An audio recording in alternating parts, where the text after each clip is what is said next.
Evening, everybody. Just before we start the formality of the committee, I'd just like to run through some administrative points. Fire evacuation procedures. There are no fire alarms scheduled for this evening. Therefore, if the fire alarm sounds, please evacuate the building immediately. The fire exit is located at the rear of this room. Go down the stairs and meet in the War Memorial Park.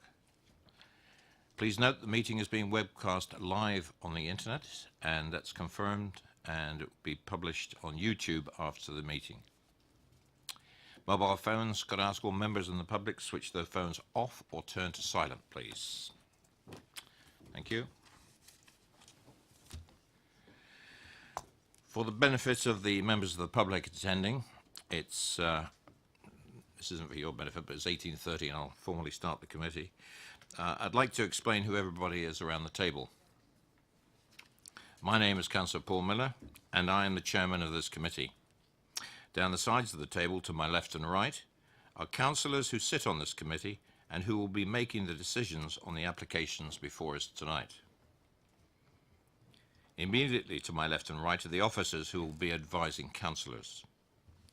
In addition, I'd like to explain that the Development Control Committee is a regulatory committee and not a political meeting. The committee will be examining the evidence brought before us tonight and will make decisions based on planning reasons. We are guided by national and local planning, policy and guidance. May I ask all speakers, including visiting members, to speak clearly and to return to their seats once their presentation is complete and following any questions from members. No further dialogue between members of the committee and speakers will be permitted once questioning has finished. May I ask that all committee members to avoid repetition and to keep any comments on each planning item to a maximum of 4 minutes. I understand that planning can be emotive and ask that everybody remains polite and professional throughout the evening. Turning to the agenda, apologies for absence and substitutions. I have one formal apology from Councillor Nick Robinson, and he's replaced with Councillor Frost. Do I have any other apologies? Councillor Potter?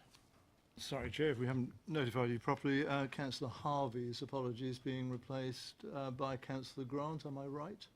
Thank you very much, and welcome, Councillor Grant. Right, sorry, next door. Yes, okay, welcome, Councillor Grant. And that's all we have in the way of the formal notifications. I also need to advise that I am without a Vice Chair tonight. I'd like to ask Councillor Sherlock, if that's agreeable to the rest of the committee, to join me up at the top table. Thank you very much. Councillor Sherlock, I invite you to fill the Vice Chairman's chair for the duration of this evening, please.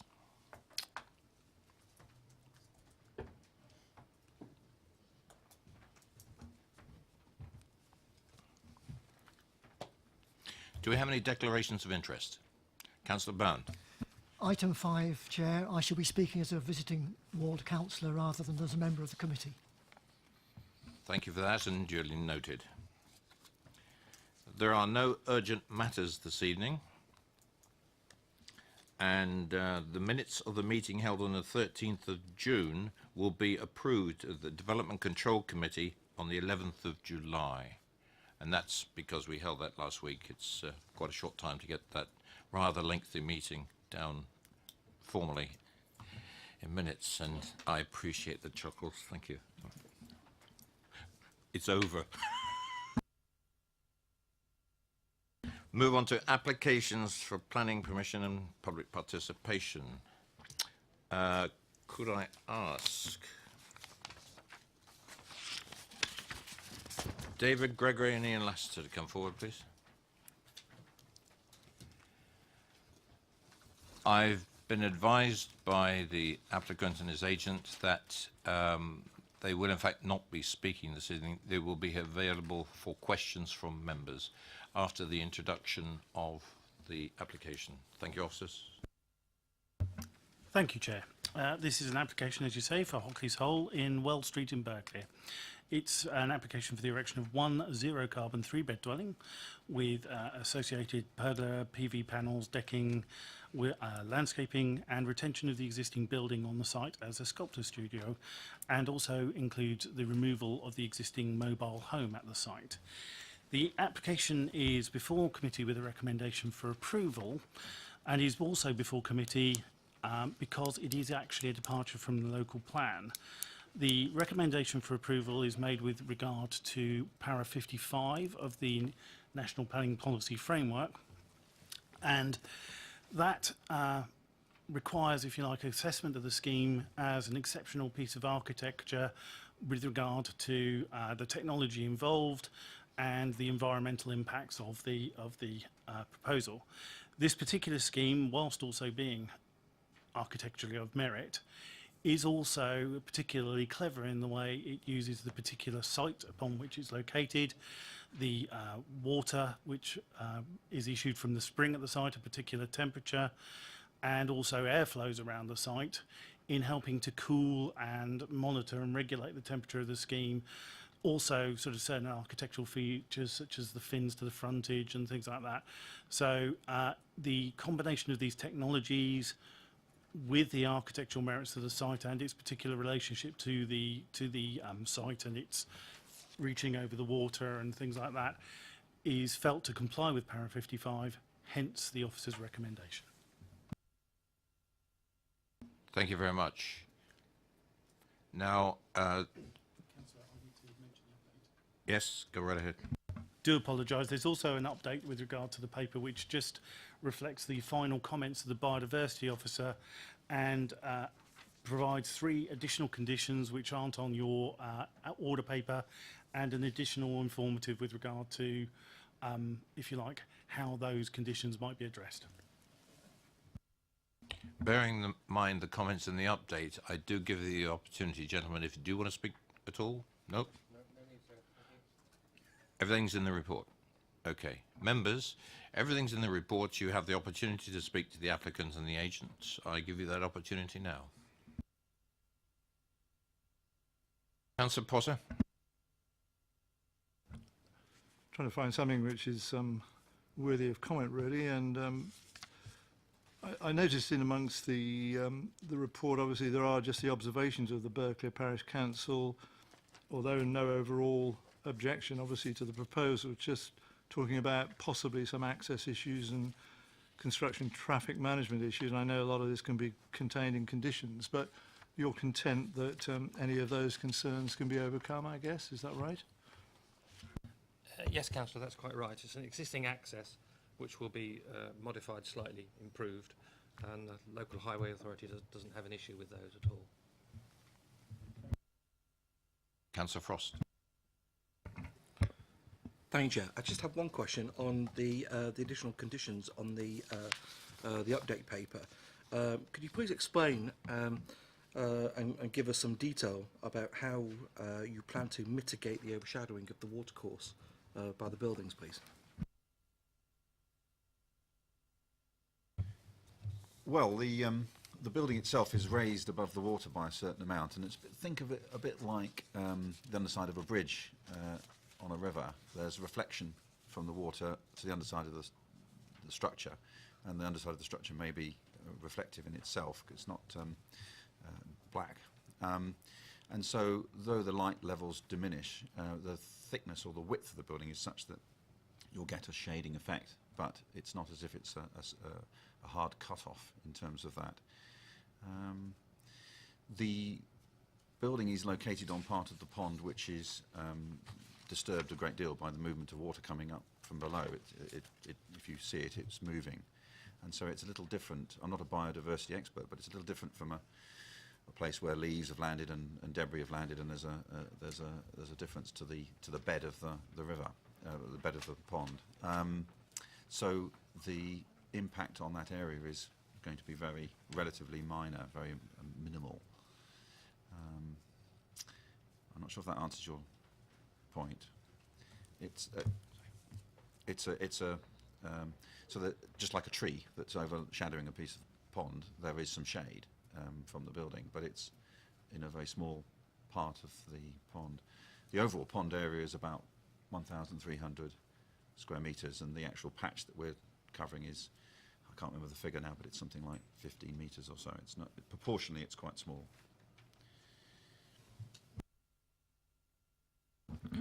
Thank you, Chair. Councillor George? Thank you. You described this as a zero emissions building, and obviously you've got a lot of technologies in there. Can I ask, you've got you've got your heat pumps, you've got your turbines, you've got your low head water turbines, everything like that. Could I ask, are you going to be exporting energy from this site? Is it sufficient to do that, or is it sufficient to supply your needs all the year round? That's the first question. And secondly, all of these are established technologies.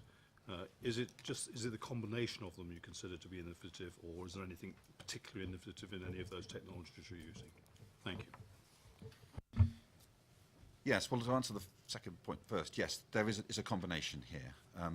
When you're designing a very, very low energy building, you're obviously producing a building that's going to generate or going to need a very small amount of energy relatively to a modern and standard house. It's about 3 kilowatts we're thinking here. The various techniques that we've got, the recovery of heat from the water itself and from the kinetic energy of the water moving over produce small amounts of energy, but combined they work together. So for instance, in the winter the flow is greater from the water, that's when you need some energy anyway, and the sun isn't so great, so the solar panels aren't so effective. But in the summer the solar panels are probably more effective than perhaps the water flow. So it's a balance, it's a clever little balance of the various opportunities that exist. And of course the water temperature coming out of the ground is relatively stable. It's slightly more in the summer, but it's about 12 degrees pretty much all the time. So that's going to be pretty important as well. Exporting back to the grid. On occasions, the solar panels are going to produce more energy than the building needs. It's the classic thing. During the day, the sun is out and you're generating energy, and it might be that you need the energy to use in the winter or at night. And so there will be occasions when energy is going up into the grid from the solar panels particularly. And there will be occasions when it's drawing down. The principal understanding is that we're going to try and zero it out over the spectrum of time. Many projects try and do this. It's not easy. In fact, I don't know how many zero carbon buildings have actually been achieved. We would like to monitor this building when it's done to see whether we can achieve that. But we have a really good chance because of this warmth coming from the water. That's unusual. And that's probably the higher proportion of the other technologies. That's really going to make a great difference. Councillor Westbrook? Yeah, I just want to pick up on one of the comments from the North East Hampshire panel. They raised concerns over how the siting and elevational treatment of the building did not facilitate views over the lake to the north. I guess that's a sacrifice, but I wonder if you could just expand on your reasoning for that. Because obviously I guess they're saying you could have views out and it's designed in such a way, and I think it talks about how it's to do with ecological habitat and maintaining the lake's character. So could you just expand a little bit on that, please? Yes, I'm not sure. See if I can address that point directly. I mean, the building is located for a whole series of reasons. Tied in with what we've just said, it's a bit, and the explanation I've used before, it's a bit like a sensitive transistor radio trying to pick up on all these signals, all these opportunities. By placing it where it has the opportunity that the water and the coolth, as we would call it, of the water helps support the cooling of the building in the summer, because actually that's one of the big problems. So by locating it where it is, it also takes that benefit. The views as such, another way of looking at it is a bit of an oasis of a site within farmland. It doesn't need to look out. There's no need for long views. It's the beauty, the biodiversity, and all that's going on is happening around the building. And so we're not looking to try and expand a view out into the countryside and have an influence on a wider perspective. It is stunning, and the views from the building down the lake, within the building, and through the building, because you will be able to see through the building from certain points, we think is, in architectural terms, for us humans, it would be a delight. Obviously, there are you know, it's not only for them, it's for the environment and the beetles and the bugs and so forth. But having it's the old story, having an opportunity to have glimpses is often more interesting than having everything very much on show. So the opportunities to see through the building from either within the building or from out of the building, or even get slightly higher and look down on the space, are all different perspectives that the building allows you to generate that you wouldn't otherwise have in the landscape that's there at the moment. Does that answer it? Councillor Bound. Thank you. I'm presuming, I'm looking at page 47, and I've actually checked on page 44. The cars aren't parked under the solar panel array, are they? They're parked adjacent to it? That's the first question. Yeah. Well, there's conversation, there's a condition regarding the solar panel array anyway in that location. The intention originally was that the cars, and the graphic shows 3 cars, it's unlikely to be like that, but the cars were parked under there because actually we can generate energy from the solar panels, and that might support running the cars because they're likely to be electrical cars. And of course it keeps the disturbance within one particular location. In reality, that solar panel thing is also designed as an opportunity for plants to grow or creepers to grow, so in fact it becomes an opportunity for that. There is a conversation that's come through, and Ian will tell you a little bit more perhaps, about doing something slightly different with the solar panels so that they're not in that arrangement anymore, they're in a different location and they probably have less impact. In fact, of all the various comments that were made about the building from the design panel, the solar panels were the things they were worried about rather than actually the building. And so there are alternative strategies that we would need to work through as to how we could place the solar panels in such a way that they work efficiently, can be maintained relatively easily, and also provide that support for the cars and for the building itself. They need to be in the sun, and it's not a good idea to put them in an awkward place to get to. It's quite useful to have them low down so that you can get to them and so forth. So we haven't worked out exactly how that's going to work, but it looks as if it's going to be different from that illustration there. And the condition is asking us for us to come up with an alternative there. Yes, so condition 6 covers that. Sir. Can I just come back? Oh. They look as though they're flat rather than angled. I mean, the ones that I've seen in fields, for instance, tend to be angled, whereas these look flat. Is that right, or is it just the illustration?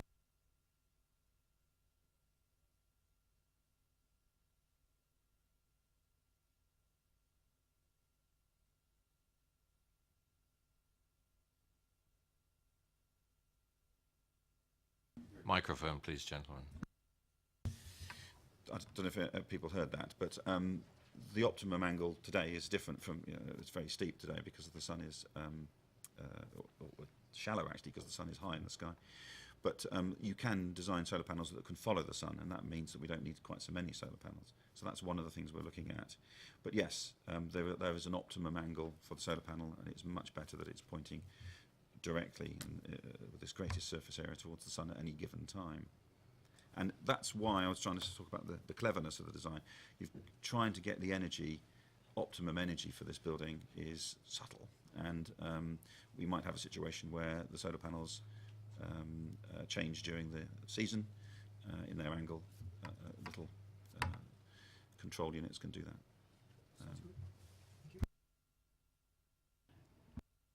Any more questions for the applicants, members? No. Gentlemen, thank you very much.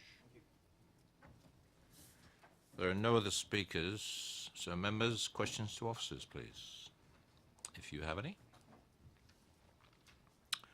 No questions to officers, fine. Debate. Councillor Potter. Well, I have to say I'm excited by the proposal. Certainly, I think it makes a change under SS6 to see something that falls under a slightly different category of that particular local plan condition. And reading it, obviously, in conjunction with paragraph 55 of the MPPF, I think all of the requirements are satisfied by this exceptional design. And as I said, it's an exciting proposal, really. I envy those who've been involved in it from the start and are going to see it through to completion. So I wish them well. I support certainly the officers' report and the analysis they've made, and I think it's well written, by the way. I have no hesitation in supporting the proposal and the officers' recommendation. I'm happy to propose that, Chair, unless there are other people with lots to say on this, of course.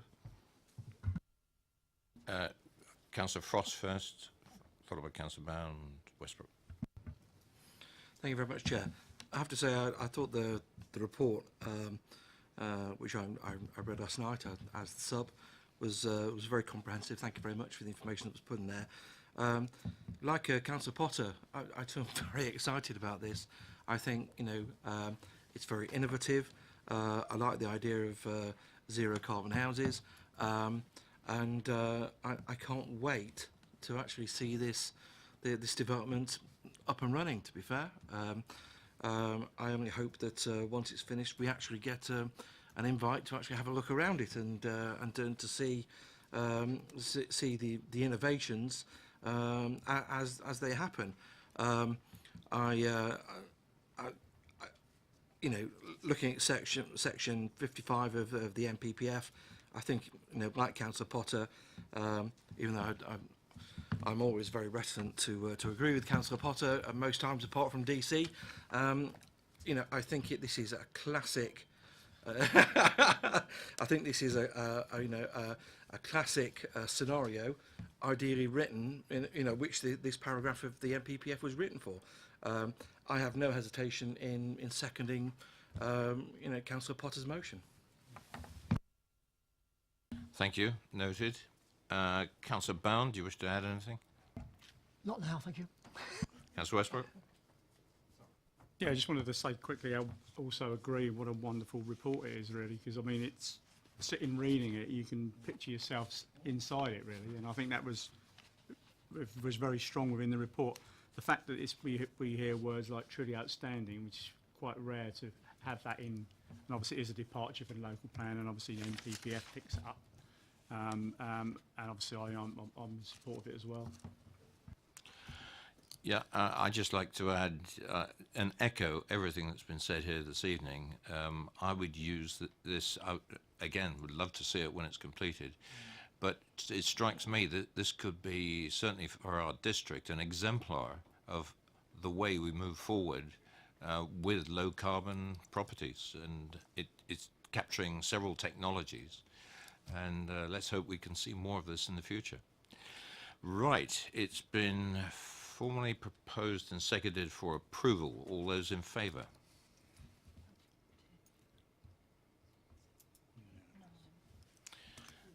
That's unanimous and approved. Officers? Thank you, Chair. Just like to confirm the application has been approved as per the order paper. Oh, and the conditions on the update. Thank you very much. Go to item number 2. And may I ask Julian Jones to come forward? I understand there's a Councillor Sheila Harden will be speaking in lieu of Mr. Jones. Good evening, Sheila, and if you'd just like to take a seat until the officers introduce the application. Thank you. Thank you, Chair. This is an application, as you say, for land to the east of Dummerdown Lane in Dummer. It's an application for the erection of a 2-bed dwelling. The application is before committee due to the number of objections that have been received and the officer's recommendation for approval. There is an update with regard to the paper, first of all reflecting the fact that the officers went to visit the members went to visit the site at the site viewing panel, and also with regard to some queries and questions that were raised by the parish council subsequent to the report being finished, which are answered within the order paper. Thank you. Thank you very much. And Councillor Harden, you have 4 minutes. May I just correct this document which says that you were met on the site by Mrs. Ross. Actually, it was me.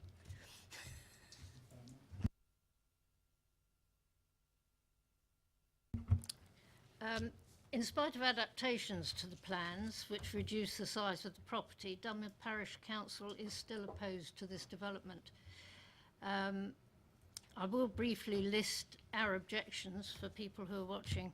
And these include the loss of an identified viewpoint across the paddock and fields, inappropriate development of what is in fact an access route to a paddock positioned between an adjoining building and a heavily used footpath, the risk of water runoff from this site, which is higher than the adjacent land, the risk to two surviving yew trees which frame the entrance to Dummerdown Lane by the construction of the parking area and possibly the septic tank installation.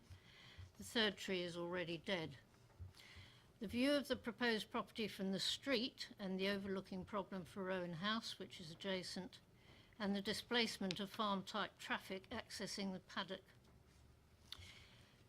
If consent is given for this development, we would like, if it is possible, some specific provisions to be added to the consent in some form, including the protection of the remaining two yew trees with a requirement for recovery work or replacement like for like in the same position if they come to any harm during building work, an insistence on permeable surfaces wherever possible to minimise any runoff onto adjacent land, including the footpath, Dummerdown Lane, where the drainage is pretty poor now, and in extreme wet weather, Rowan House, all of which are below the current surface level of the site. We would like provision to be made to prevent vehicles related to any aspect of the development parking in front of Laurel Cottage or the gate and footpath entrance belonging to Tower Hill Farm and the footpath. The landowners of the footpath, which does extend to the road beyond the gate, have given the Parish Council permission to erect a temporary barrier on their land to prevent this occurring if necessary, but we would prefer not to have to do that.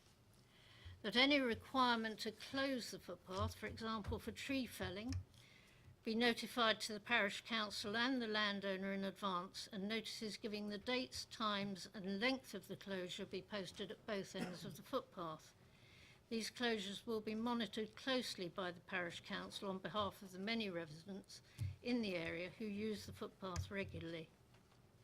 We would ask that no changes to the fencing on the footpath side of the site or the hedge on the Laurel Cottage side be allowed without prior agreement with the relevant neighbours.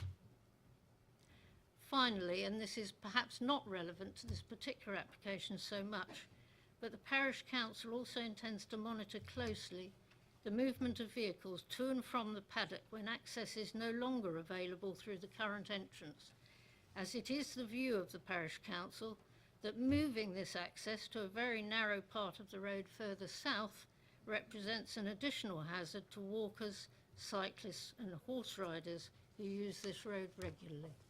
Thank you. Thank you very much. Members, any questions for the Parish Councillor? Councillor Potter. Hello, Mrs. Hahn. I don't think I can deal with most of those potential conditions that you were attaching, you know, from the Parish Council, and officers will be able to help us on those. I just wanted to raise a couple of things, if I might. On the protection of the yew trees, those that we saw when we were there with you, from my observations, and I'm no tree expert, but one of the yew trees appeared to be dead. So in terms of your commentary about protection of yew trees, that applied, did it just to the... Two at the front, Just two at the front and... which provide a sort of frame. As you Sorry look to down. ask, but can we have the microphones on exchange, please? Sorry, yes. The two at the front, which, if you look down Dummerdown Lane, they provide a sort of frame to the lane as you go into the more country part, and they're very old. The other thing, in terms of the potential runoff of surface water on the site, and I know obviously, We are concerned about thank you, but let me just, Sorry, we are concerned about it. in terms of the concern that you express on that, and obviously we're not entirely aware of what the sort of finishes are going to be in terms of the dwelling and around the dwelling, but you mentioned in particular Rowan House, I think, didn't you? I was just looking at the Ordnance Survey map on that. I'm not entirely sure in terms of all those buildings that are listed. Is Rowan House the one which is shown nearest to the site in question, rather than some of the other buildings down there. Thank you. Rowan House is the one on the other side of the footpath. So as you're looking at the site, it's the one on the left. Laurel Cottage is the one on next to the actual site. So, but the land is higher than the footpath, and so is Rowan House is below it as well, because that is level with the footpath. So, if you saw what I mean. Thank you. Any other questions for the councillor? Thank you, Councillor Harden. Could I ask Mr. and Ms. Pinder to come forward, please?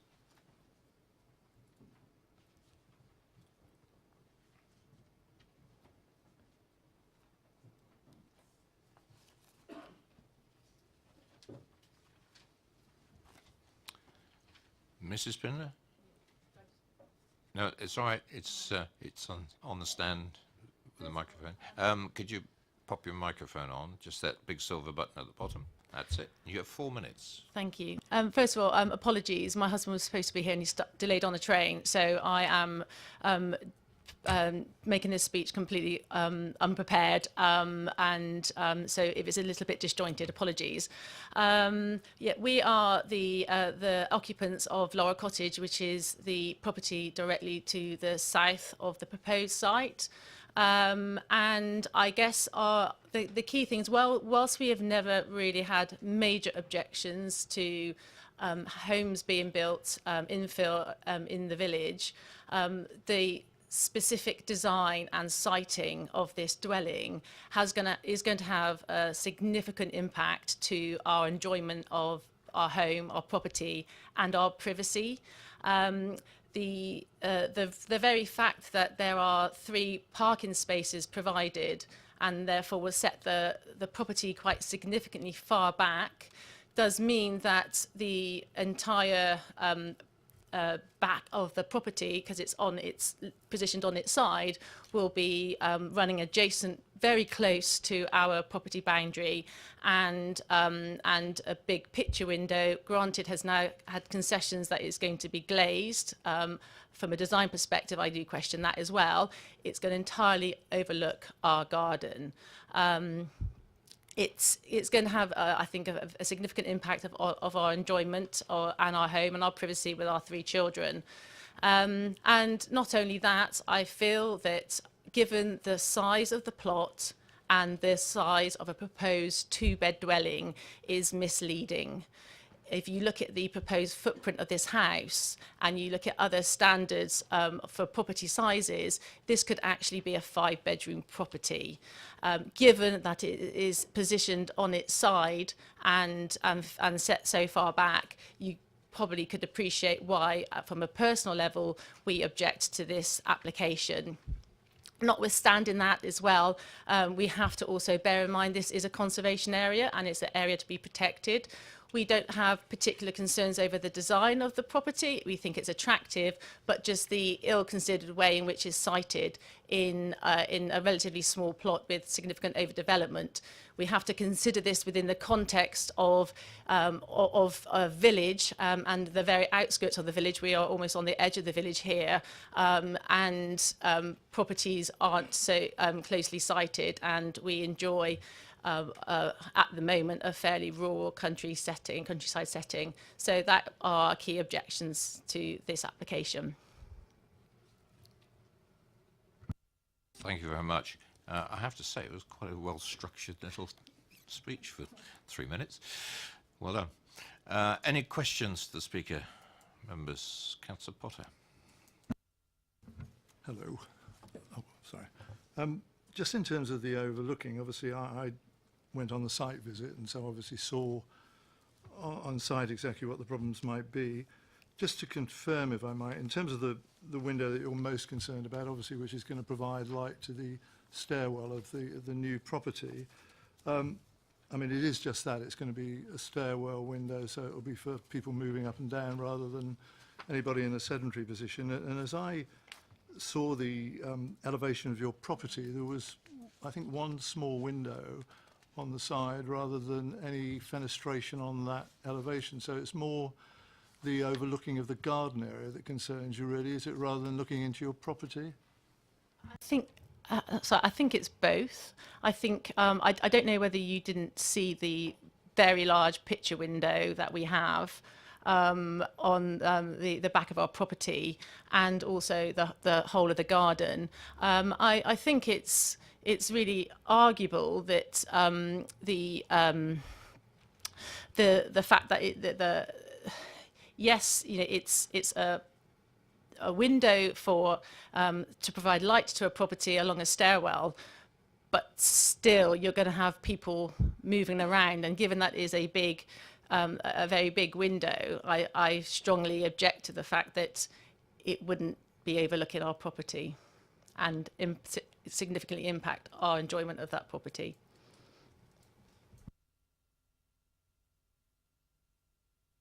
Any more questions? Thank you, Mrs. Pinder. Dan Roycroft, please.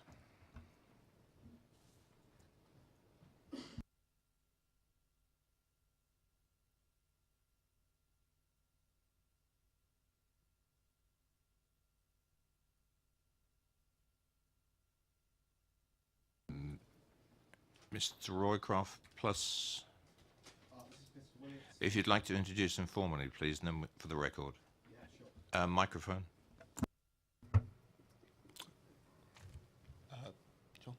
Yes, I'm the applicant, Mr. Willets. Thank you, Mr. Withers. Mr. Roycroft, between you, you have 4 minutes. Thank you. Good evening, councillors, Chairman. My name's Dan Roycroft. I'm a Chartered Town Planner at Atlas Planning Group, and I'm the agent for the application. Now, the application is for a modest, sensibly designed 2-bedroom house. You can plainly see from the floor plans that there's no way this could be a 5-bedroom house. It is a modest 2-bedroom house.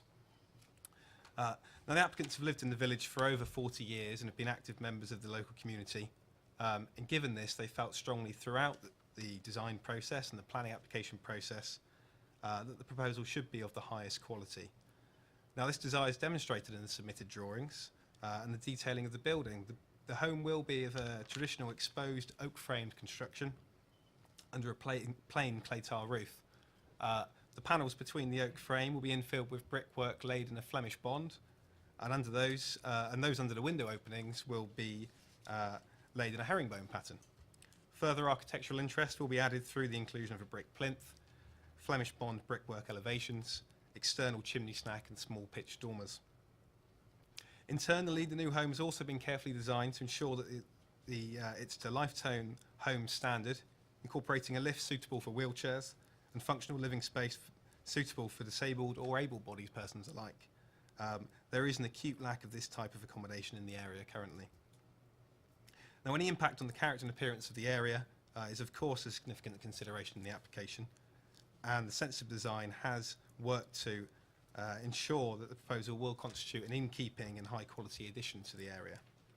Indeed, your conservation officer has commented that the site currently is of a neutral contribution to the surrounding area, and that subject to planning conditions securing the quality of the building materials, the new home will also have, at worst, a neutral contribution to the area. As such, it passes the relevant tests under Section 72 of the Listed Building Conservation Act 1990. And you'll no doubt note from the report that your case officer has further noted that the new home will be an in-keeping addition, and its plot size is comparable to many other dwellings in the immediate area. We consider the proposal will have no material impact on neighbours' amenity due to the shape of the roof pitching away from Laurel Cottage to avoid any overbearing or overshadowing impacts, and careful placement of windows to habitable rooms to avoid overlooking. We note there's the staircase window that is on the side of the building facing Laurel Cottage. That is now part obscure glazed and is, as the council has noted, a transitory space. It's a staircase. It's not somewhere where someone would stand looking out. The proposals have also been found acceptable by your other professional consultees in terms of highway safety, impact on trees and biodiversity. You have 1 minute. In terms of tree impact, A tree report was submitted with the application. Your tree officer is satisfied that, subject to conditions, adequate protection of the trees can be ensured. Obviously, they are in the conservation area, so there could be no removal without prior consent from any conservation from the tree officer. Any tree works would all need to go through a arboricultural methods statement. So in summary, the proposal represents high quality, sustainable development within the built envelope of the village. There's no material impacts upon the conservation area, neighbours or the environment. And as such, we respectfully ask for your support in the officer's recommendation to grant permission. Thank you. And thank you very much. Members, questions to the applicants? Councillor Frost. Thank you, Chair. Even though I am one of the ward councillors for North Waltham and Dummer, I was not present at the Dummer Parish Council meeting, at the portion of the meeting where this was actually discussed. Okay, so I'm coming from a perspective of having seen the plot size this afternoon. Okay, at literally 5 o'clock. So I would just like to know, how big is the plot size?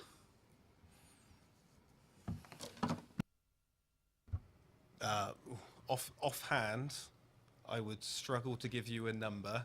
Whilst we've been deliberating with the case officer, we've had detailed discussions regarding the plot size in terms of the size of undeveloped land versus the built development on the land, and the percentages and ratio, and that base that compared with other similar sized developments in the area, and it's been found to be comparable or less developed than others. I don't know if the officers can help me at all with a figure offhand without being able to scale a plan. I'm sorry, I'd struggle to give you the exact number. Thank you, Chair. If the Chair will indulge me, I do have a couple of questions. If I can just keep on going until you tell me to stop, and then I will let everybody else jump in and then dive in again. Okay, so you can't actually give me the plot size, which I have to say I thought was very small when I looked at it this evening. I was shocked at just how small it is. How big? How much floor space? What is the square meterage of the floor plan of the house that you're currently proposing?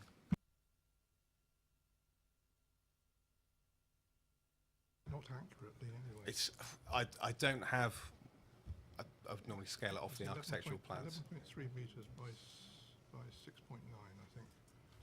11.3. See, it's 11.3 metres by 6.9, I believe.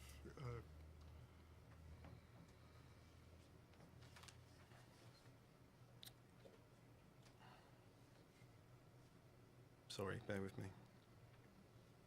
That's okay. I think It's not 2 it's a stories, of course. relevant question.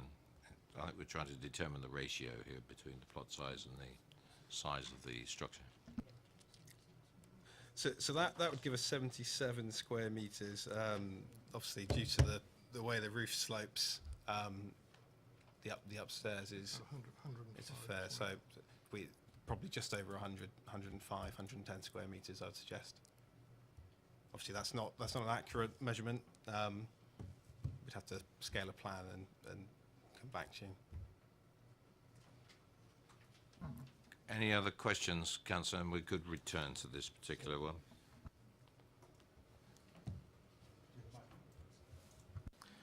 Thank you. I must say I'm pretty shocked that, as the applicant, you don't know this sort of detail, but I'm sure that in the heat of battle, okay, details such as this can be overlooked. I would just like to know, how tall is the ridgeline going to be, and how much will it project over and above the 2 adjacent properties?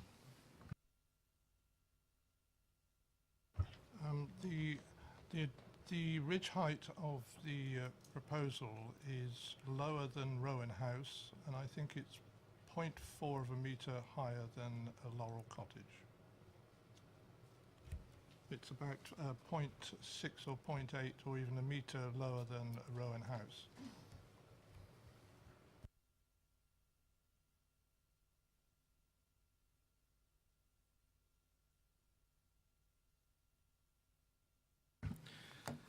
Thank you, Chair. But Rowan House is quite a way away. Okay, so if we were looking at the houses that are adjacent, you have, is it Laurel Cottage, and then there is, what is the one after that that I believe you own? Is that Highfield? What is the ridge height on there?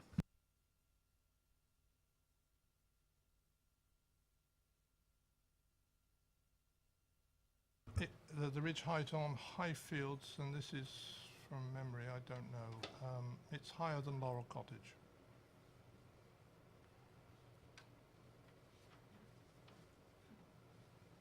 What I would like to add, Councillor, is these aren't details that have been overlooked. I will add that I'm just taking over this as a application. My colleague's been dealing with it, and he unfortunately couldn't be here today.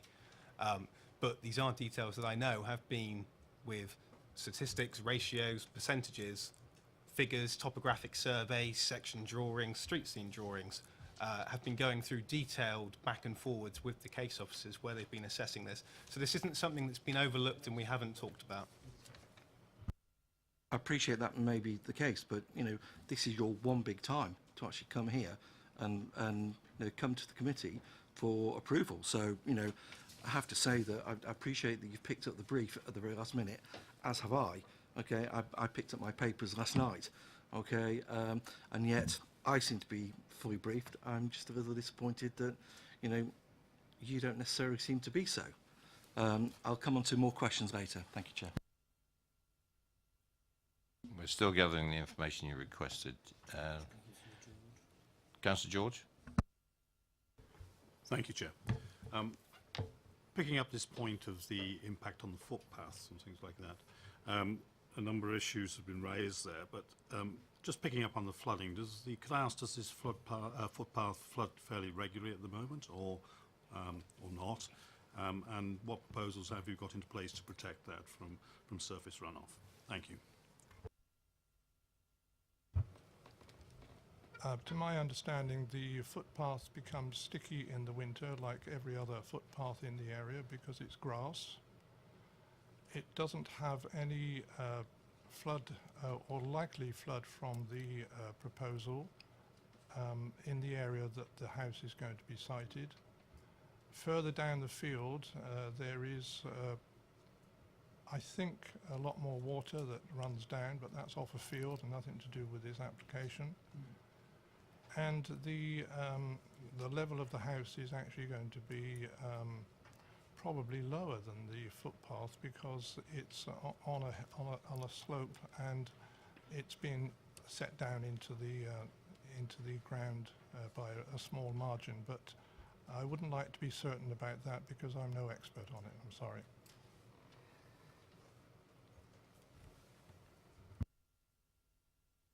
Councillor Potter? Thank you, Chairman. Hello, gentlemen.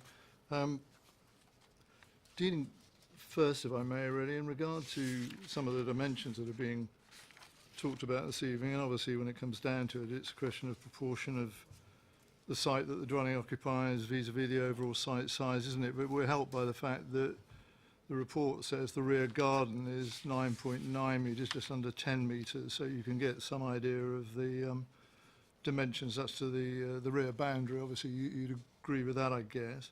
Can I just do, in terms of concern about surface water on the site itself, in terms of if there was a need for what I describe as French drains, effluent drains, to drain the site of any surface water, presumably you could discharge into the paddock that you own, could you, without any great hindrance and disturbance to anybody but yourself? Okay. Thank you for that. In regard to the window that we've talked about on the side of the dwelling that's going to overlook Laurel Cottage, I just wanted to be clear what your proposal is there in regard to obscure glass. I'm not sure just what proportion of the window that takes. Is it purely the very lowest part of the window, or are you intending to come up to, say, halfway up that window in terms of obscure glass? The proposal is where the just below the the oak frame, there's a frame across there. The windows below it are proposed to be obscure glass, and the rest is supposed to be normal glass. If I might, I mean, I'm not asking you to agree with this second really, but I mean, if there was concern, and Mrs. Pinder has expressed this, about the overlooking aspect, if it was necessary to increase the percentage of obscure glass in that window, but nevertheless still allowing you the sort of views overlooking the countryside that you wish, I mean, you'd be flexible on that, I guess, would you? Oh yes, absolutely. The window there is not for looking out on the views. It's to throw light into the design of the stairwell and the central entrance area. So there's absolutely no reason why one shouldn't have a higher percentage of obscure glass on there. Right, and going back to Councillor Frost, the officers have a number for you, I believe. Just to let you know, the plot square meterage, as I work it out, appears to be in the region of 288 square metres. The dwelling, and this is for both floors, is 163.5, but you must remember, of course, that's both first and second floor. Or sorry, ground and first floor.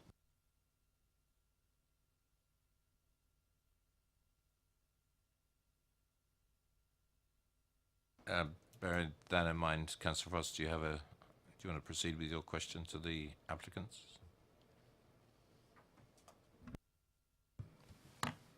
Thank you, Chair. I was just wondering, okay, and really picking up on Councillor Potter's point about the percentage of obscurity through the picture window. You say that you'd be willing to have that just throwing. It's only there to throw light into the centre of the house, which is laudable. Would you be prepared to go as high as having that 100% obscured? I don't see any reason why it shouldn't be 100%, because it is only to throw light into the central area of this oak frame traditional house.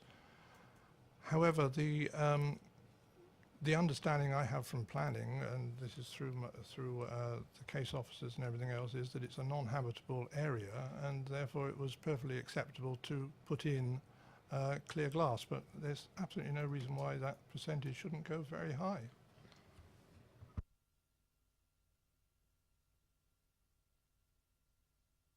Anything else, Councillor Frost? Yeah, thank you, Chair. I was also just very concerned with the turn into the property, so the egress and the exit approach to the property through the trees. It's obviously very tight there. Okay, when I was there this evening, I was fortunate in the fact that I was able to park over in Bible Fields, but I did notice that a tractor and a baler went past. Okay, at about 5:10, and it obscured the whole of the lane. So what would you do to mitigate or to increase safety on the junction whilst also protecting the two yew trees?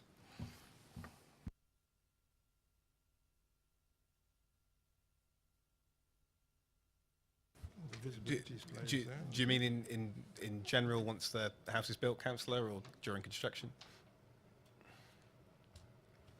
Sorry.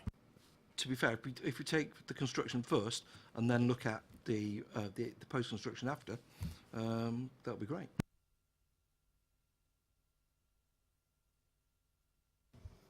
So in terms of the construction, there's a condition for an arboricultural method statement. So that would show protective fencing around whatever the arboriculturist considered to be the area of the trees, fruit protection area, that shouldn't have materials and heavy vehicles driving on them. If there's a need to have a lesser area, then we can do things with geotextile matting and things that just spread the load so you don't get the compression of tree roots. In terms of the actual access visibility in general, during construction stage, larger vehicles will obviously have a banksman, and and that sort of process to ensure that it's safe to enter and egress. As part of a construction management statement, we could, if there was times where vehicles needed to wait, then we could agree areas with the local highway authority where they have to wait for being called to come to the site because they're clear to get in and out. So that would be fine to be conditioned, and we could agree those with the highways officers. In terms of general day-to-day living in the house, the visibility displays there have been judged by officers to be sufficient based upon traffic that may be going in and out of the gate at the moment and the levels of increases, and the speed generally of traffic on the street. I think it's a 20-mile-an-hour area there. And it's an existing access. I have to say, in my humble opinion, they didn't stick to 20 miles an hour down there, but there we go. I could add that sorry, no, I won't add anything. Sorry, okay. You're welcome. Any more questions for the applicants? No, thank you very much, gentlemen. Councillor Diane Taylor? Councillor Rob Golding. I presume Councillor Taylor's not here this evening. I presume so. I certainly wasn't expecting her, so it's just me. No problem. Councillor, good evening, and you have 4 minutes. Thank you. This is an unusual application. 1 dwelling, 20 objections. That must be more or less every resident at that end of the village. The key questions for the committee: is the dwelling too large for the plot? Is this overdevelopment? Would the dwelling really preserve or enhance the character of the Dummer Conservation Area, as required by EM 11? And would it really respect the character of its surroundings in terms of density, scale and layout, as required by EM 10? Those of you who've been to see it will appreciate it isn't really a plot suitable for development. It's just the track into a field. The planning officer notes on page 53 that the plot is relatively narrow when compared with its neighbours, and then seeks to justify that by reference to the houses in Bible Fields, which are the other side of Dummerdown Lane. If you've been to see the houses in Bible Fields, sort of look at first sight like a terrace, although they are actually semis. They're very distinctive. They're a very interesting feature in Dummer, but they're totally unlike anything else in the village. There's no comparison there. The true comparison is with all the other dwellings in Dummer Village. The Dummer Village design statement says that the comparatively low ratio of house footprint to plot size in the village contributes to the relatively open character of the village. This development would be contrary to that character. The Dummer Conservation Area appraisal says of Upstreet, Tower Hill and Dummerdown Lane, which is the area we're looking at, that the area is characterised by a loose-knit arrangement of buildings set back from the road and each other by well-spaced plots. This is not a well-spaced plot. It's contrary to the Conservation Area appraisal. The planning officer says that dwelling is of modest scale. Well, we had a bit of discussion about that in the questions you have. Normally it is a 2-bedroom property. If you look at the plan, it's 2 very large double bedrooms, 2 large en suites. And the original version, there was also a study, which has now turned into 2 cupboards, which look like walk-in cupboards to me. It could certainly accommodate 3 or 4 bedrooms if it had to, and presumably once it was built, it's been redesigned internally once, it could presumably be redesigned internally again and turn into a 3 or 4 bedroom dwelling. We've had a lot of numbers batted around. I think the officer said in the end that it was 164 square metres for the dwelling. I'm told that the MHCLG minimum for a 5-bedroom dwelling is 110 square metres. That might be per floor, but it's certainly... and the RIBA said in 2015 that the average size for a 3-bedroom house is 88.9 square metres. So this is big, bigger than an average 3-bedroom house. I won't repeat what Mrs. Pinder has already said about the overlooking of Laurel Cottage, but please bear that in mind. Councillor George asked about flooding. Parish Councillor Mrs. Harman assures me that it does flood fairly regularly. You have 1 minute, Councillor. Thank you very much. So I return to my 3 questions, I think. Is the dwelling too large for the plot? it certainly fills the whole width of it and is quite out of character with the surrounding houses and the overall character of the Dummer conservation area. Would the dwelling really preserve or enhance the conservation area, given that it is totally out of character with the spacious plots on other dwellings? And for the same reason, would it respect the character of its surroundings? I invite the committee to reject this application as contrary to policies EM10 and EM11. Thank you. Thank you, Councillor Golding. Members, any questions for the ward councillor? Nope. Heard everything you want? Fine. Thank you, Councillor Golding.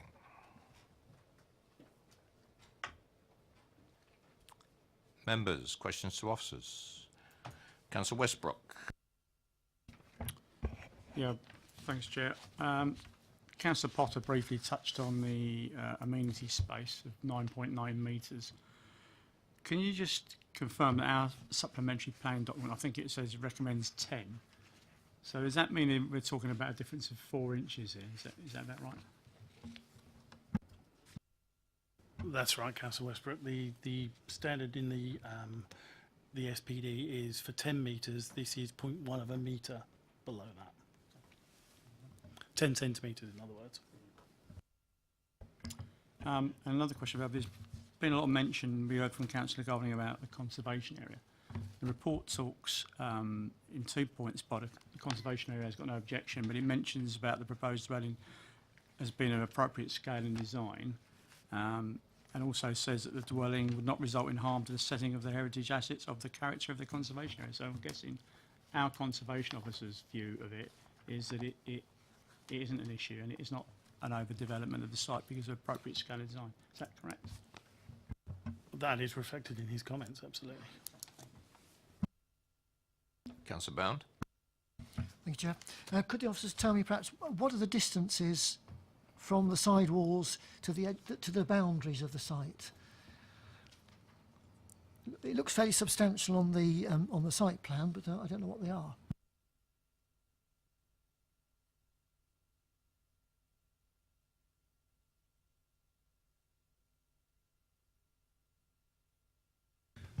Well, if I can, the property would be separated from side elevation of Laurel Cottage by 8.7 metres, and would be separated. Rowan House would be separated from the application site boundary by approximately 14 metres. But the distance to the boundaries, I'm afraid I'd have to look up and come back to you, Councillor Bound. And one other question.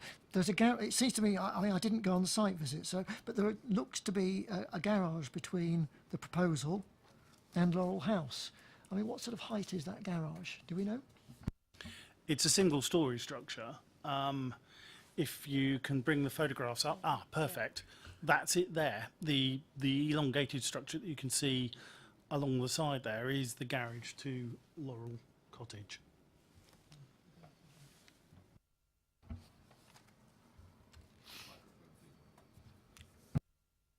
Thanks.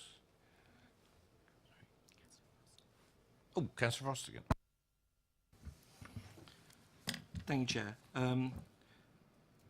Would it be possible for you to put into context where the picture window will be regarding the end of the garage, please? I don't have a precise measurement for that particular thing, but if we imagine it's probably going to be, if you can see the white shrouded pile, if you like, adjacent to the garage, thank you, exactly there. It's approximately in that position there relative to the property. I'm slightly forward of that, maybe that position there, just if you could edge, no, other way. About there, yeah.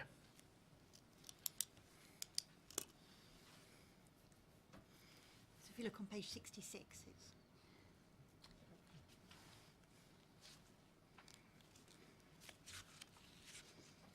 I think there's an agreement of about 3 at the back here, or at the top. Councillor George. Thank you, Chair. Sorry, Trevor. Thank you. Certainly, looking at the levels on the site and what have you, and from the when we were out visiting the site, it does appear that the existing level of the site, particularly towards the road area and what have you, is significantly higher than the footpath, from certainly my view. Question is there likely to be, you know, and I'm looking at some of the detailed levels here, it looks as if they're going to have to do some significant moving around of soil or what have you on the site to get the necessary levels for the ridge height as proposed. Can I ask, is that the case? And secondly, how is that going to affect the existing yew trees, which seem to be fairly high up in the rootings of all that?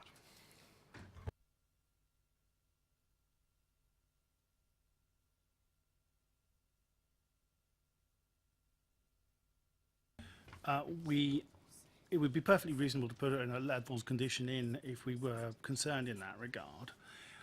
Obviously, any tree protection plan, which is conditioned in both conditions 10 and 11 on the order paper, would need to take into account any digging out works that were going to take place with regard to that and its impact upon the trees, and they'd have to mitigate those impacts as part of the ameliorative effects of that tree protection plan. So that should take care of that particular concern. Any other questions for officers, members? And one other point from officers. Also, it's worthy of note that actually the intervening space closest to the trees actually is the parking area, which is meant to be porous, and obviously we would not expect that to be significantly dug out. Right, if no more questions to officers. Debate. Anyone like to kick this one off? Councillor Potter, thank you. I mean, ultimately, Chair, we're going to come down to our analysis, I think, really, of the provisions of policy EM11 and EM10 and the description, obviously, of the officer as against what, for example, Councillor Golding said, obviously, in the contribution he made. And we'll have a view about both and decide, obviously, whether we support this or not. I mean, for my own calculation, in terms of the footprint of this building, and that's important, I think, in the context of the size of the plot from the dimensions we've quoted, I calculate that to be about 27%, 28% of the whole site area, which is not extraordinarily high, I don't think, really. Maybe comparatively high for Dummer. I don't know the village that well, but certainly as a percentage of the whole, it isn't that high. In regard to the conversation we've had about the window to the stairwell, obviously we heard what the applicant said. I think with a bit of goodwill there, if that really is an issue, some increased obscure glazing can overcome some of the concerns that Mrs. Pinder has about overlooking. In some ways that would be a shame, I have to say, really, because obviously it is, as everybody has described it, it's in the report, this is not a living area as such, and therefore, unless people are particularly nosy and have a need to look out of this, it's going to be mostly for light coming into the building as against people looking out of it. But if some obscure glass helps on that to satisfy concerns, that would be useful. In regard to the overall shedding of surface water on the site onto the footpath and lower, I imagine to a large extent this happens now anyway because of the changed levels. And my view would be, as I think I said earlier on, that with some understanding and careful design here in terms of French drains and effluent drains, that could be overcome to a very large extent. In fact, probably improve the shedding of water onto the footpath that exists at the present time. And as, again, the applicant has said, he owns the paddock behind, at the present time anyway, really. And therefore some of these drains could certainly run onto that, possibly even for the septic tank that's going to be provided. But that's all to be determined, I suppose, under the building regs application. Overall, I like the design of the property that's being proposed. I think probably is empathetic to the sort of village design that certainly I know a little about in terms of Dummer. I have no issue with it, really, beyond those matters that we've raised, and certainly I support the officer's recommendation for approval, and I'm happy to propose that, Chair, at least to bring us to a vote. Thank you, Councillor Potter. Councillor Frost. Thank you, Chair. I'm struggling, maybe it's a question of methodology, but I'm struggling to understand where Councillor Potter gets 27-28% from, when if you take 105 square metres, okay, divided by 288 square metres, which were the figures. Hold on, please, Councillor, because I've not finished. Okay, then that comes to 36%, which would be the normal way I would have thought that people would calculate these things. I have to say, regarding the actual development and the character of the street pattern, plot size, etc. Unlike other areas of Basingstoke, you know, Dummer is a very open village, okay, and you know, very large plots, and therefore there are significant distances to the buildings. I noticed that in the very well written report by Mr. Campbell Smith that there is a privacy issue with 14 metres distance being between the picture window, and I'm assuming it's the first big window that is overlooked on the Pinders estate. But I have to say that, knowing the village very well myself from being one of the ward councillors there, I'm struggling to actually understand, or struggling to find, where there is another plot which is in the whole village which is overlooked, you know, in anything close to that sort of distance. So again, I just think it's too big. Okay, it is only a narrow track. I don't think it's in line with policies EM10 and EM11. I don't think it is sympathetic to the plot size, nor the character of the village. So therefore, I have to say that whilst I've been here and been listening with intent to everything that everybody has said, unless I hear something different, I am minded to move that we reject this approval. Thank you. Thank you, Councillor Frost. Councillor Westbrook. Yeah, thank you, Chair. Just picking up on what I said earlier, I think the conservation of the sort of picks up a lot of the concerns that have been raised. And I always believe the conservation always spends all their time looking at conservation, so you know, we respect that advice. Also, looking at the amenity space, that's within policy, and obviously the report again is well written.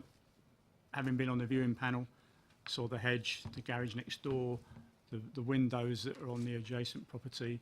There didn't seem to be an issue, and that's been picked up with the obscured glass, or the offer from the applicant to do that, and obviously the footpath as well. And I'm happy to support second Councillor Potter's recommendation for approval.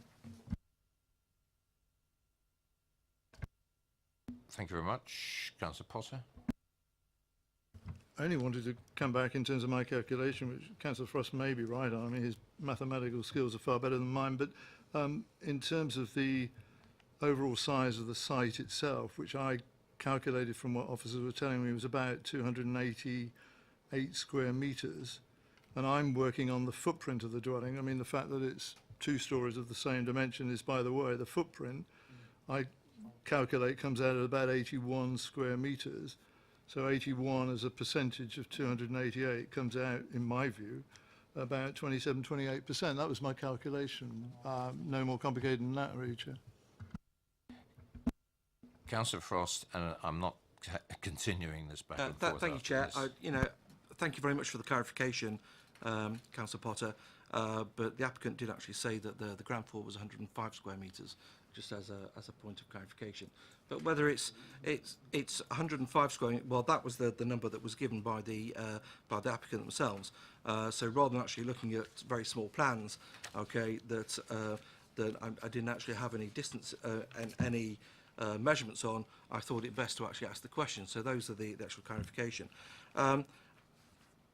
You know, I'm still struggling to understand the rationale for approving this. However, and I still haven't heard anything that would suggest to me that I should support this. However, I would say that, you know, should the committee be minded to approve, I would like to move that the conditions on the trees are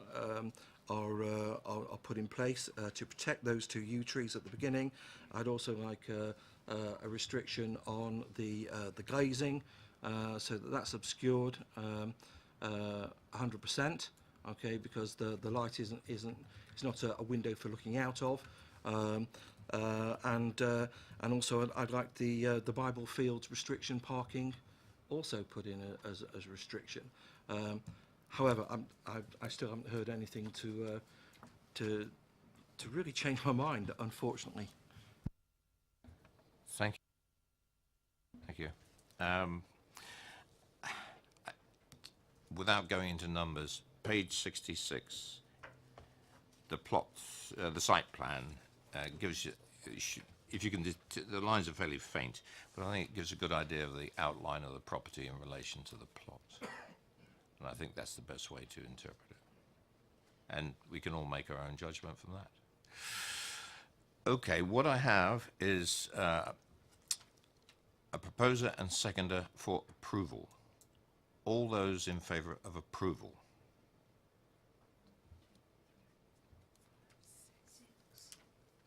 All those against?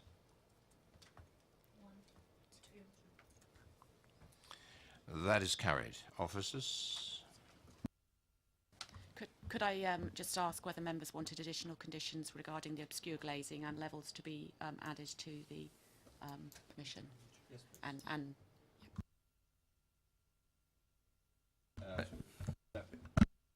would that be acceptable? If I may, Chair, I mean, it seems as though we were pushing against an open door there, really, in terms of the Yes. applicant's response to that. Yes, And if agreed. that is possible, I think that would be helpful. Can we leave it as additional to be negotiated with the applicant? To be agreed with the applicant? Right, we'll do it that way. Anything else? Conditions?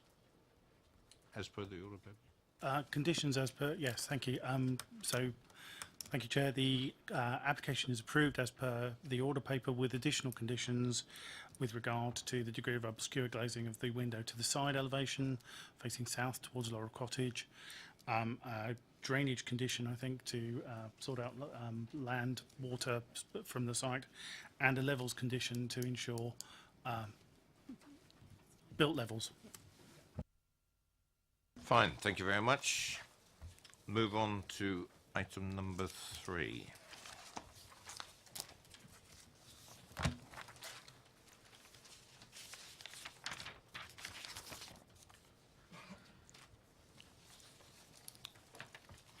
And Mr. Peter Blois, if you'd like to take your seat, please, and be with you as soon as the officers introduce the application.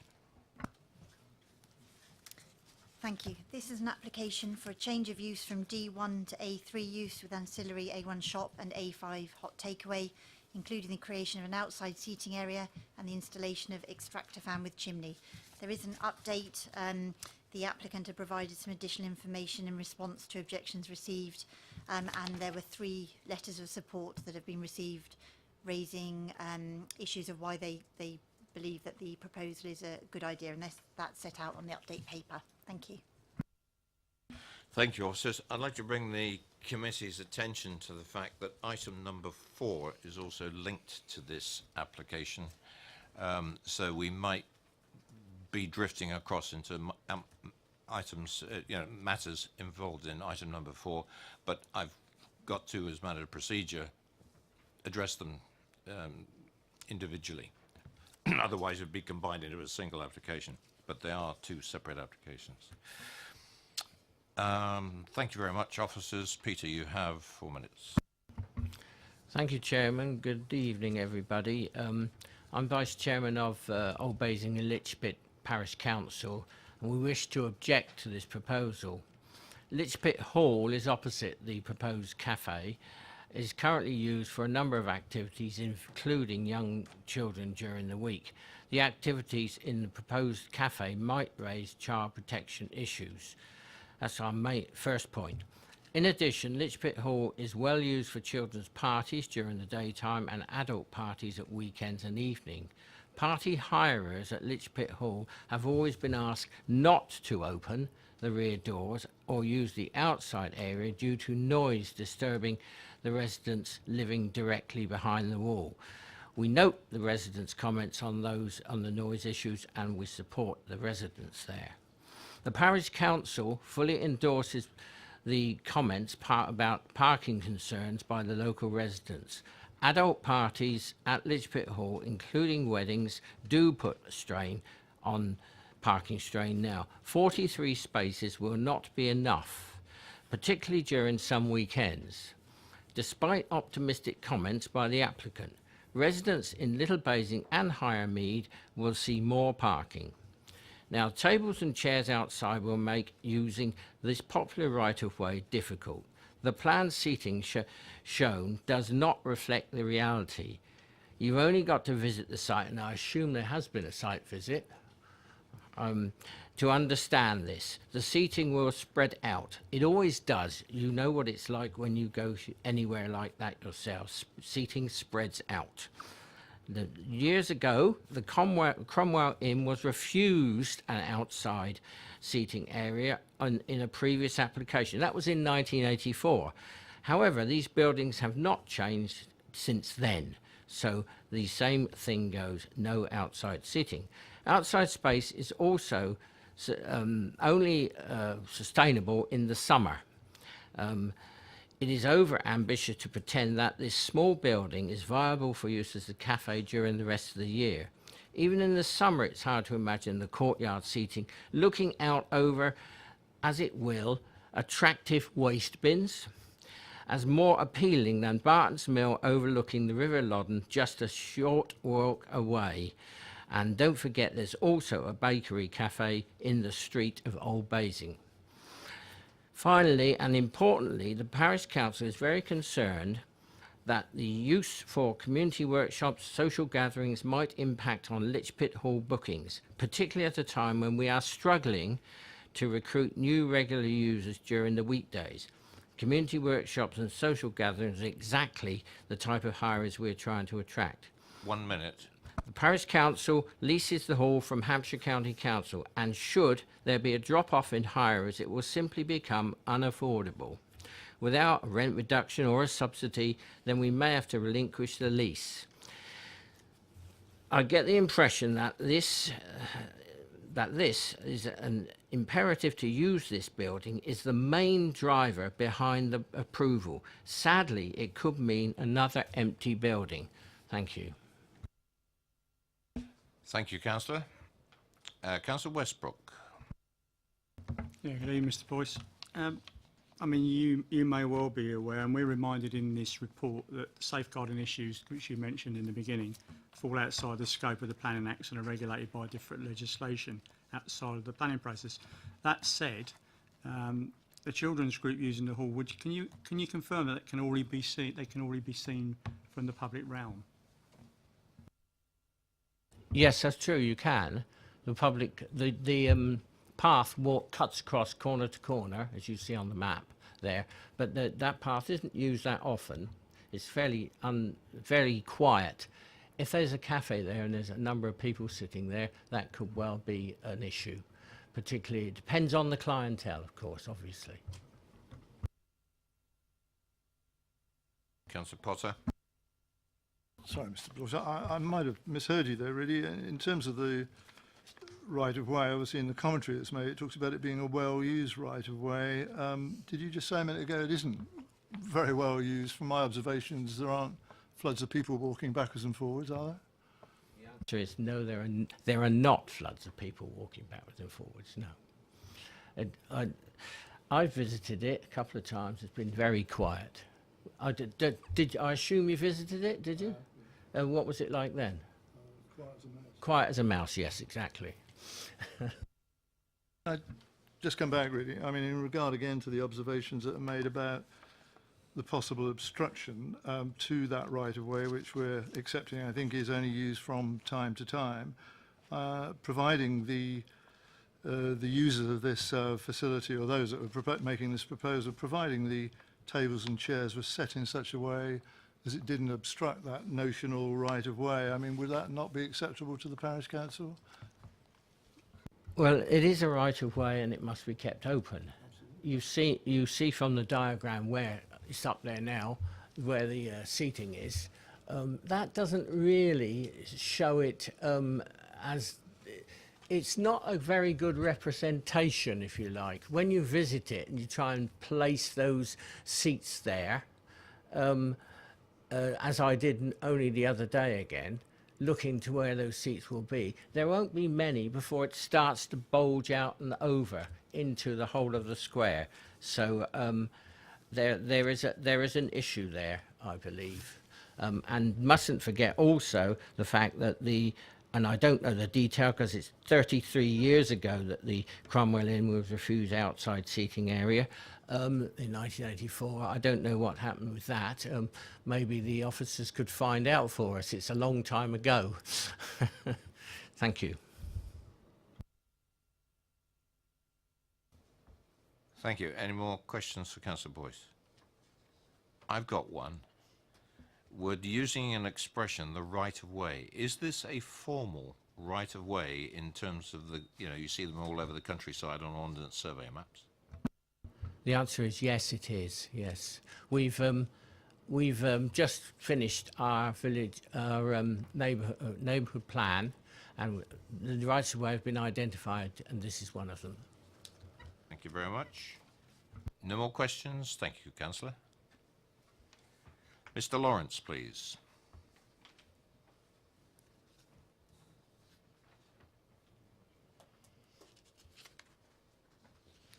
Mr. Lawrence, you have 4 minutes. Thank you. If I could start with the parking. The footpath that goes from Little Basing down to the courtyard is regularly used for official access to the courtyard itself. Recently, the floor of the village hall was relaid, and the route from Little Basing was used for van access for materials and staff. Normally, however, it is blocked by a removable post, and then the people park on the footpath itself. It's regularly blocked by people seeking close access to the village hall for parties and other events, and they park next to the east barn, which totally blocks the footpath. That is why the footpath, referred to in the rebuttal statement as being in poor repair and muddy, is the vehicles parking there. The turning circle at the end of Little Basing is the only access to my property, which is one of the original farmyard buildings immediately to the south of the proposed cafe. This was regularly blocked when the children's centre was operating. It only takes one van or maybe 2 cars to make access to my property impossible. There are no parking restrictions because of the nature of the road, and the police are definitely not interested because no law is being broken. Whilst it may not be the intention of the cafe that their patrons should use the turning circle or the pathway as parking, this is what already occurs. And any increase in the usage of the area can only make this problem worse. Indeed, in extreme circumstances, obviously it could be impossible for any emergency vehicles to access either my property or the other buildings in the courtyard. This concerns me greatly. Another thing that makes this worse is that the final 300 yards of Little Basing, including the turning circle, is about to be tarmacked and brought up to the standard of the rest of Little Basing. This would increase the appeal of the area as a car parking for patrons or indeed for delivery vans, for those coming especially from the Old Basing side of the courtyard. I believe this particular development will cause the footpath to be blocked significantly more often than it already is, and to create a potential hazard to my property through the limited access and indeed, as I've already said, to the other buildings in the courtyard. When it comes to smell, the outlet flue will be located less than 10 metres directly in front of our front door. Whilst the proposed menu appears to be low in odour, things can and do change. Indeed, cafes and restaurants have the highest failure of any enterprise. The experience of the Cromwell Inn, which has changed from pub to Thai restaurant to Indian restaurant within the past few years due to financial failure, supports this. This has led to bistro odours becoming a full-blown Indian curry odour which pervades our back garden. Once planning permission has been granted, it is potentially a one-way street to a worsening situation in terms of our amenity. This has been a quiet residential area for the past 30 years, albeit one occasionally plagued by antisocial behaviour and damage to the listed buildings. There are a surfeit of retail and food outlets within a 10-minute radius, and I believe that the poll that should be given as evidence is unrepresentative, as it is effectively a push poll. You have about half a minute. I think this would radically change the nature of the courtyard, and it would become a commercial area, and that again goes against policy objective number 6 in the neighbourhood plan. I don't think I've got much more to say. I just think it would be basically it would ruin the environment of the area and take away everything that's been done in terms of having the commercial elements facing out towards the official car park and leaving the courtyard as a quiet residential and historical area. Thank you very much. Members, could you switch your microphone off, please? Thank you. Members, do you have any questions of Mr. Lawrence? Nope. Thank you very much for your time, Mr. Lawrence. Mr. and Mrs. Poteshnik, and I apologize for the pronunciation.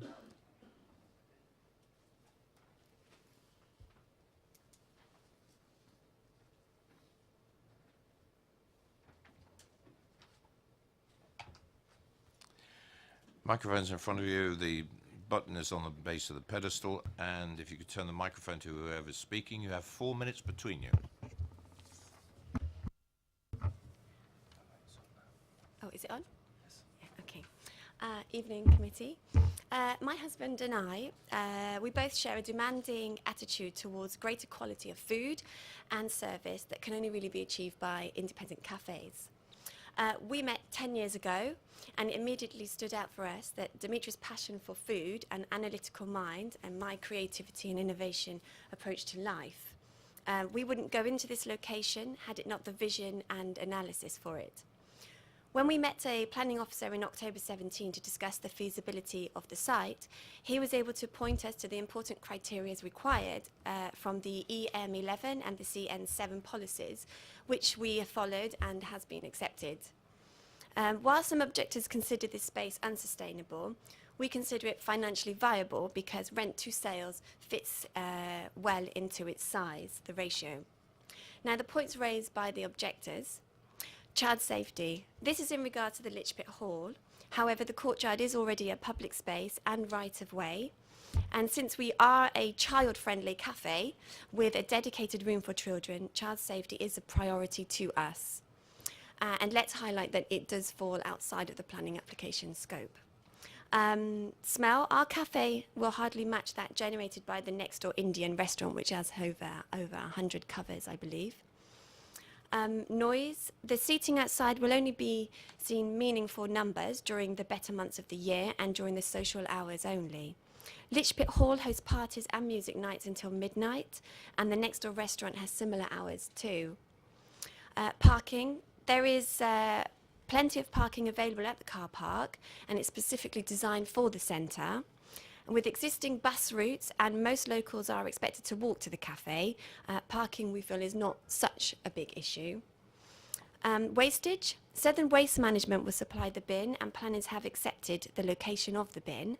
We have also taken a proactive approach, and we contacted the Litchpit Hall management and the East Barn building tenants to perhaps share the bins, so to keep the wastage down in the courtyard. Now, the Children's Centre, it was a much valued service which was taken away from the community, but we have taken steps to inject a new lease of life into our cafe and complementing its previous usage. We are proposing a sophisticated cafe emphasising on high quality food and drink, child friendly, and a community spirit that welcomes everyone. A community-based cafe with unique nature where local residents can come and enjoy its own neighbourhood. With over 7,000 residents and about 1,500 miners living in the area, not to mention new housing being planned, they need to go somewhere locally. Our survey, conducted in September 17, had shown that 42 residents from Old Basing and Lichpit confirmed they want the cafe we've envisaged. And so much so, one has written, and I quote, "Old Basing is crying out for a child-friendly cafe." The remaining have 1 minute. 258, thank you. The remaining 258 respondents from Basingstoke were very supportive for our cafe to go ahead. We've taken into consideration the Old Basing and Lichpit's latest neighbourhood plan, which intends to become, and I quote, "a sophisticated, vibrant and prosperous area with a green character, where it will value its community and community events, providing people with supportive and sustainable environment where people can live, work, rest and play. Finally, our cafe will provide some jobs. In fact, we already have one local resident of Lichpit who will be hired should our cafe go ahead, and with many more opportunities opening up once the cafe picks up the pace. On the whole, we feel our application has been largely misunderstood by the objectors, and we feel that the cafe is the right way of the future for the courtyard." Thank you. Thank you. Spot on time. I appreciate that. Now, the members have got a chance to quiz you. If you could turn your microphone off, please, because the microphones on the table, they mute each other out. So we have to do a bit of playing with the buttons. So, Councillor Bound. Good evening. Could you, I know it's in condition 5 here, it says the area of external tables and chairs hereby approved shall be located only in the position blah blah, and it's got, refers to a map. Well, I haven't got that map anyhow, so I don't know. Well, not that I know where the actual outdoor seats are. So what? It's page 87 if you want to have a look at it, Councillor Bound.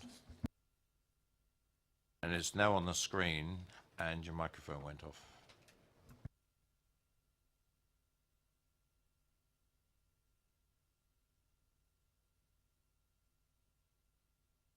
Microphone, somebody speak, please. Okay, so it's about, overall, we worked out it's about 10% of the courtyard that the seating area will take up. So it's not exactly too big. We had a look at the position of where it is. This actually here on the building where you see the seating is where there is windows of the building itself with oak panels, and it's open. That's the north side of the building, and that's where the seating will be located. Yes, as you can see in the picture, there's the you have a lamppost here, and you have the, that's it, thank you, the windows. So this is where we're envisaging the tables and chairs to be, just around this area, small area here, next to the building. So not out, it will be next to the building. So it still keeps the fire exits free, and it shouldn't really be. And we have personally went and measured the courtyard and the area that we've calculated. The table size will be standard 60 by 60 centimeters, and therefore it's 2 tables will be together, so in total it would be 60 by 60, 12 of those, a meter distance between each row, and that's how we've the numbers are showing up to be basically 4.5 and 7.5 meters that of space we only need for those tables. And although it's been pointed out that tables tend to spread out, I suppose it's possible, but it will be our responsibility to keep it within the limits, because as in the report it said that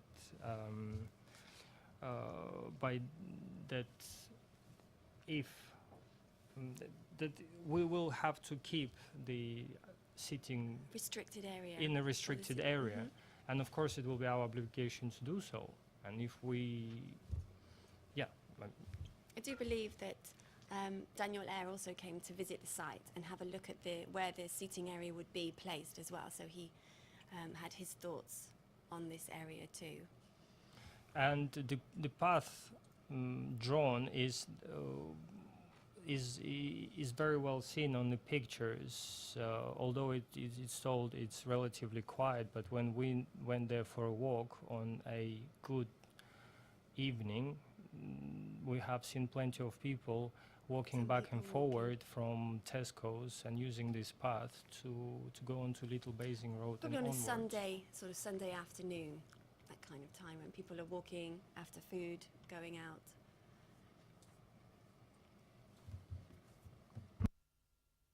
Just like to make a comment about tables. I don't know if the rest of the members of the committee have noticed, you know, you walk along top of town, there are various cafes that have tables out, but what they do to restrict and stop the tables migrating is they will put in almost little raised beds of maybe artificial plants to delineate the boundary, and it works. Now, in this particular discussion, if there's concerns about that, I'm quite sure that there can be the appropriate words put into the documentation to actually provide that. And you could, there's numerous ways you can do it. I'm not putting a solution on there, but the principle of just delineating the boundary with an artificial sort of constraint, probably the best way to put it in these terms. Any more questions to the applicants? Councillor Frost, followed by Councillor Potter. Thank you, Jay. You asked the applicants one of my questions, whether any boundary was going to be put in. So I'd like to just ask a question, if I may, exploring the fact of the survey that you did, requiring about the business needs. Could you possibly go through the numbers that you gave again? I'm sorry, I did miss them. I'm also interested in what percentage of the residents of the ward you actually canvassed, and how many people said actually they weren't interested?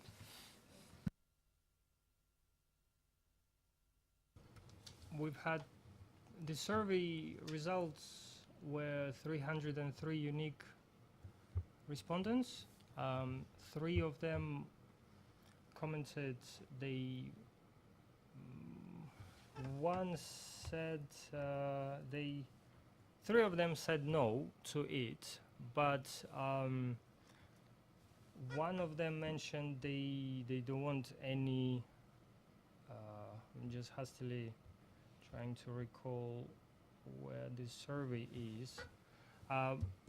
One of them said no to all answer. One of them actually had an objection against, as I put it in the survey, they had an antipathy towards cafes today that concentrate on coffee, and that person wanted more of tea.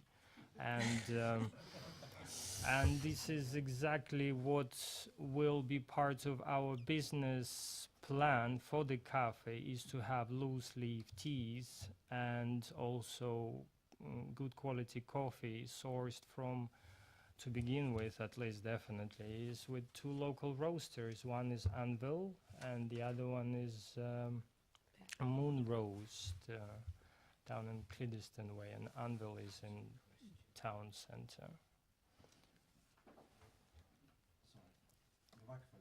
Oh.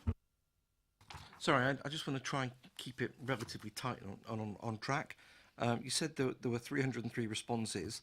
Okay, 3 of them said no. Does that mean that there were 300 that said that yes, they'd like the sort of facility that you've got? Yes, that's correct. Yes, 300 said yes. 42 of those were from Old Basing and Lichpit area, and the rest from around. The rest from in and around Basingstoke, because we focused on the survey to be for Basingstoke and nearby areas. I just took one quote from it because we left comments at the end of the survey, and the list was huge of people's comments about cafe. There's nothing there, there's nothing child friendly. We need somewhere to go. There needs to be an area, somewhere that you could have decent quality food, and it's not just chicken nuggets and chips and jacket potatoes with cheese. We want our children to have something better quality that we just don't get. You just can't find it anywhere now. And it's very interesting, the amount of comments that came up from the survey. Thank you. And just one final thing, just so I can get the round. How many surveys did you send out?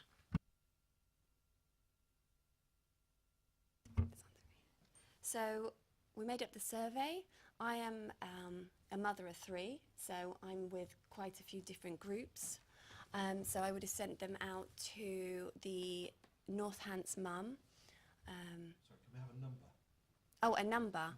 Oh, off the top of my head, back in October. Well, we used the website called. No, how many?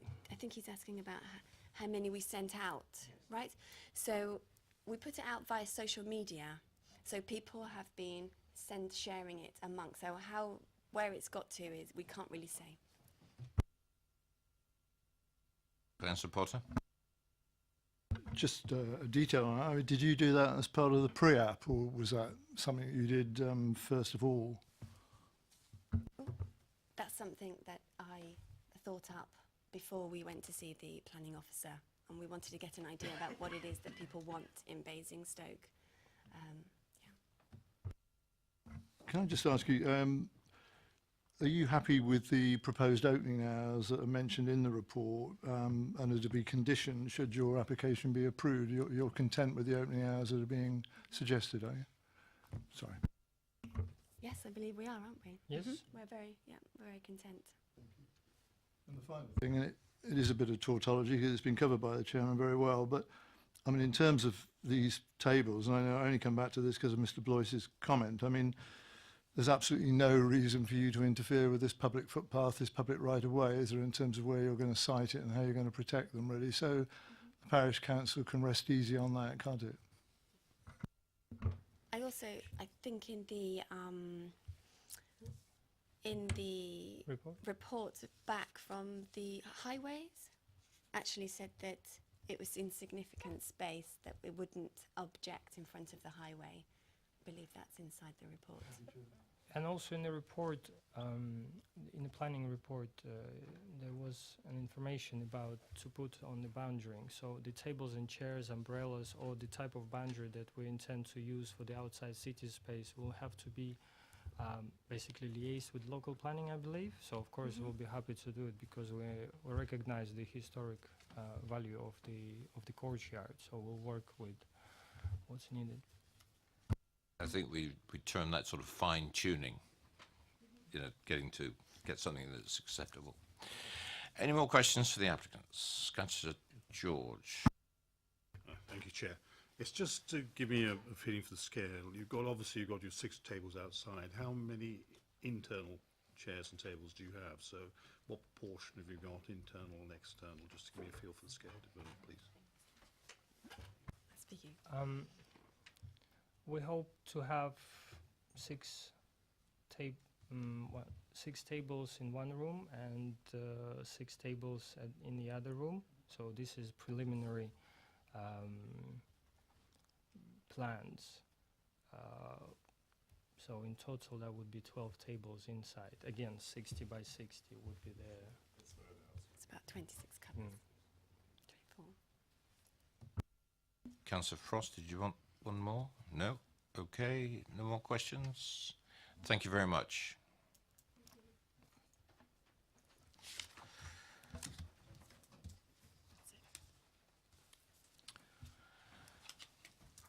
Right, no more speakers. Questions to officers, members? Yes, Councillor Westbrook. Yeah, thanks, Chair. Just a report mentions on page 78 third-party objections due to the impact on neighbouring properties due to noise and odour. But the officer defers to the professional advice of the environmental health officer, advises that as the type of food cooked is not highly odorous and the number of covers small, there would be no unacceptable impacts on the surrounding area due to odour and noise. Can I just check? I mean, we heard from the applicants that they said they said that there was about 100 covers in the Indian restaurant. I'm guessing that this would be far lower than that. Sort of have any idea on that? Yeah. Yes, the number of covers internally, as set out in the application, was 26 covers inside and 24 covers outside. Yes, the Indian restaurant, I don't know the total number of covers. Yeah. Councillor Potter. Thank you, Chair. I may have missed this. I just wondered if the officers could help me, really. I mean, one of the objections from the parish council is with regard to the proposed roof changes. And could you just tell me what they are? I haven't fully appreciated it, I guess, really, in terms of the report or my scrutiny of the diagrams. I just wanted to be clear about what that objection relates to, please. So there is an extractor fan going in with a sort of flue attached, and that would be on this elevation on the roof. So that is the intervention to the roof. Internally, there are some changes, but that's covered under the listed building consent application. So yeah, just approximately there. Sorry, can you just go back and demonstrate on the picture where the flue will be?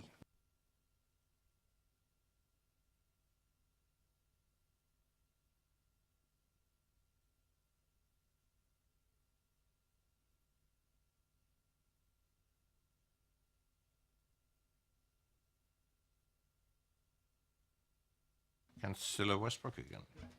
Thanks, Chair. Sorry, I think it's probably been picked up in previously, but just one of the officers can confirm. We're talking, it says that the conditions on the waste, there are conditions on the waste storage, tables, chairs, signage, etc. And I think one on not obstructing the public right of way during construction. I mean, as these are conditions, am I correct in thinking that they'll be enforceable should that be necessary? Yes, it's quite specific where we've shown condition 5, the area of external tables and chairs shall only be located within that, as they've shown on that plan. And therefore, if they did diverge from that, you know, it's a public area, people can let us know, and I'm sure they will if that goes beyond what they're meant to. Councillor Frost. Thank you, Chair. Just picking up a point from Councillor Potter about the this flue. Okay, I'm assuming that it's proposed to be stainless steel.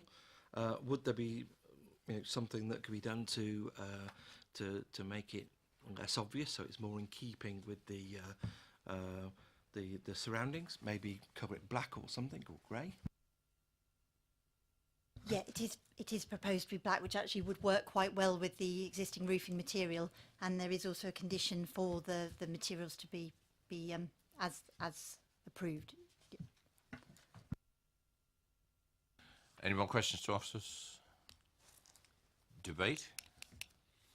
Any comments in debate? Councillor Westbrook. I'd just like to, I mean, it's interesting in the report. You know, I stated it's an argument here that we wanted to see this listed building being brought back. I think that's an important part of it. It's been empty for what, 14 months, I think. Was it the Shore Start Centre, I think, before?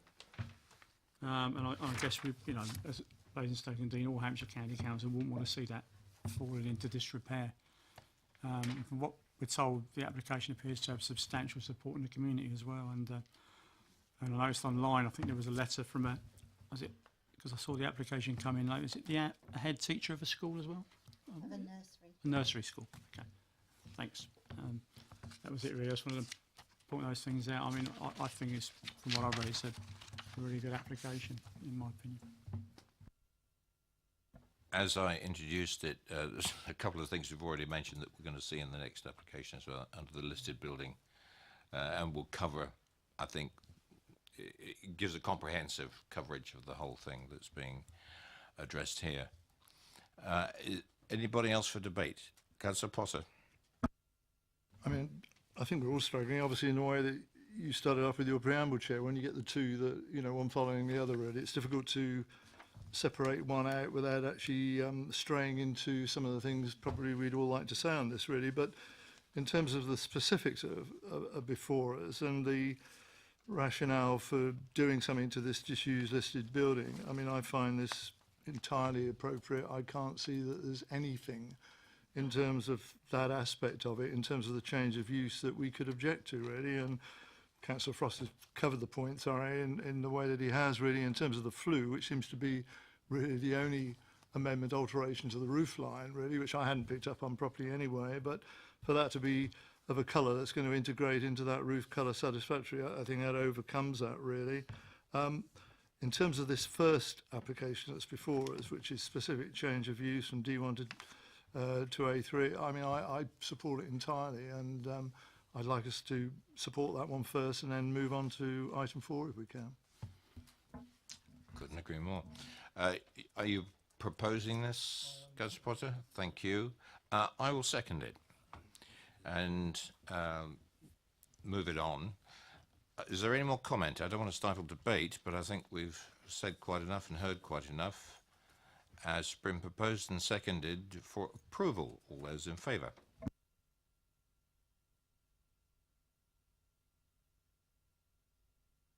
That's approved. Officers? Thank you. That application has been recommended and duly approved, subject to conditions set out in the officer report. We'll move straight on to item. That's it, item 4. And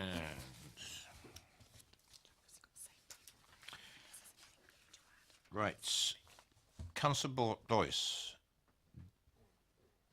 do you have anything to add on what you said previously?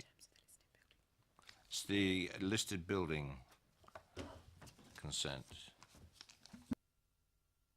Just half a second. Yeah. Sorry. The officers to introduce it. Yeah, and sorry. Be right with you.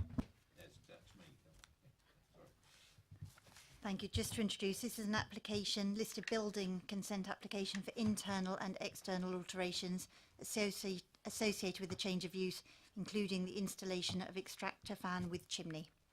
There is an update, again, letters of support received, and the applicants have commented on the original objections that were received during the application. Thank you.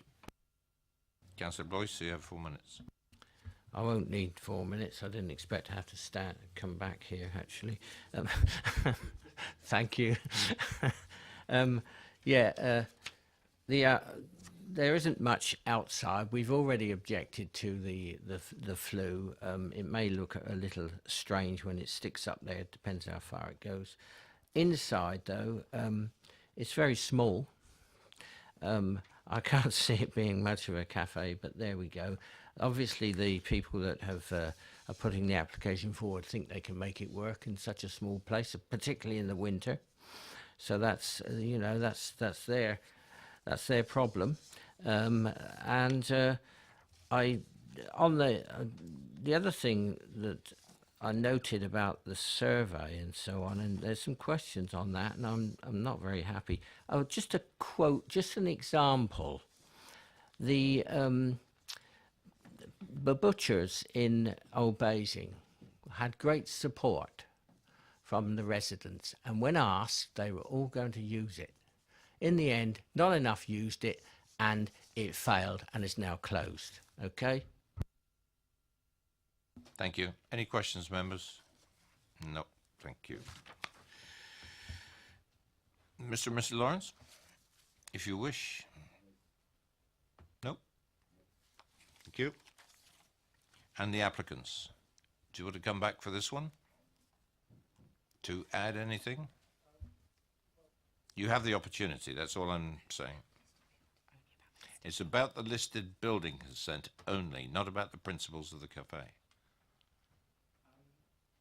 Well, if you've got something to say, please sit down. You've got every right to.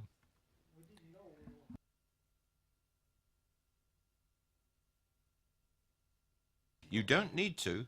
As I say, this is an opportunity, if you wish to comment on your application on the listed building consent, item number 4 on the agenda. If you please don't repeat anything, but if you've said what you needed to say, that's fine. Microphone, please. Oh, sorry. I think the only thing that I wanted to say regarding the listed building, I don't know if this comes into it or whether this was part of the planning, is about that I think to have people outside to enjoy the space and look at the building and its architecture is actually quite a lovely, wonderful experience for people. I come from Gloucestershire. I grew up with a lot of history and historical buildings, and I would go often out and sit amongst looking at the architecture and talking about it growing up. And I think this space, when you go, as you can see now, there's not a soul in sight. It looks very empty. It looks very almost disused, and then the weeds grow up, and we've seen it. On Sunday afternoon, it was wonderful. People were actually walking through. So I think to be able to have an outside sitting area for people to actually enjoy this space rather than keep it hidden, for us, for me, it resonates really well. And we've been doing this application for, not application, but we've been looking for a location for a long time. And when I saw this place, it really resonated with me, maybe for me growing up and seeing the heritage and actually share it amongst people and the local people too.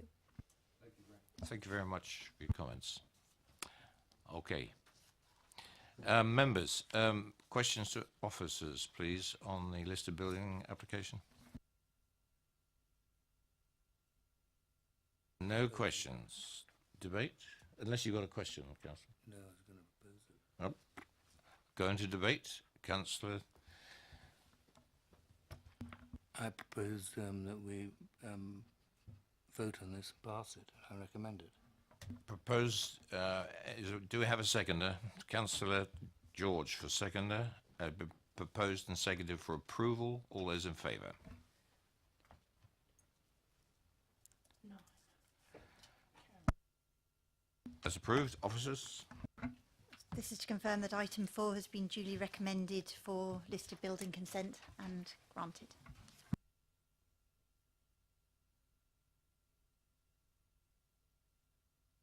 Move on to item number 5, Pine Cottages. And Mr. Cottrell, please.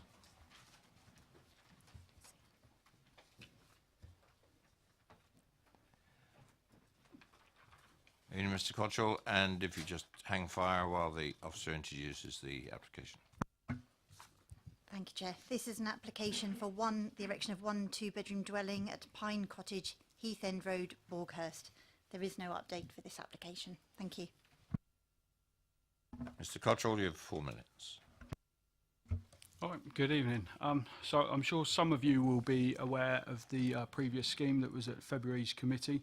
But for those of you who don't know that one, it was refused on the grounds of policy EM10, which was a perceived view that it was a cramped site and it's harmful to the character of the area and the street scene, the AWE O&R, and inadequate car parking. This revised scheme has addressed the previous car parking issues, and the Highways team have now issued no objections to the scheme subject to conditions.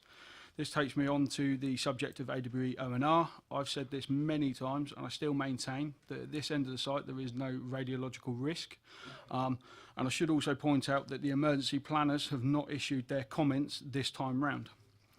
Their previous report also appeared to base their findings on a 3-bedroom dwelling and not a 2-bedroom dwelling, which must have an impact on the number of people that are being evacuated from the area because it's reduced. Whilst on the subject of errors, I would also just like to point out that the officer's report on the section regarding planning history, it states that the previous application was also dismissed at appeal. This is incorrect because it was never taken to appeal. Taking the other points for refusal on this scheme regarding amenity space being cramped on the site and out of character for the area and generally contrary to policy EM10, I would like to remind some of the members that are here tonight that, of the previous committee discussions where a lot of people sort of said about the character of the area and that wording around character is very subjective. And it's how you view it and whether you view a bungalow here in an area that's already got bungalows, whether you see that as being harmful to the character or not. The officer, in the officer's report, it goes on to talk about the established pattern of development, which when you view the site using Google Maps, there isn't really an established pattern in this area, so I don't see how this can be justified. I think it's also worth just pointing out that in the officer's report, they've made reference to the adjoining site at Hideaway in a bid to show that the commitments, the comments regarding the AWE O&R are consistent. As that scheme was objected. The officer doesn't, however, make any reference to the site adjoining Hideaway, a site that's called Avalon, which already has approval for 3 dwellings.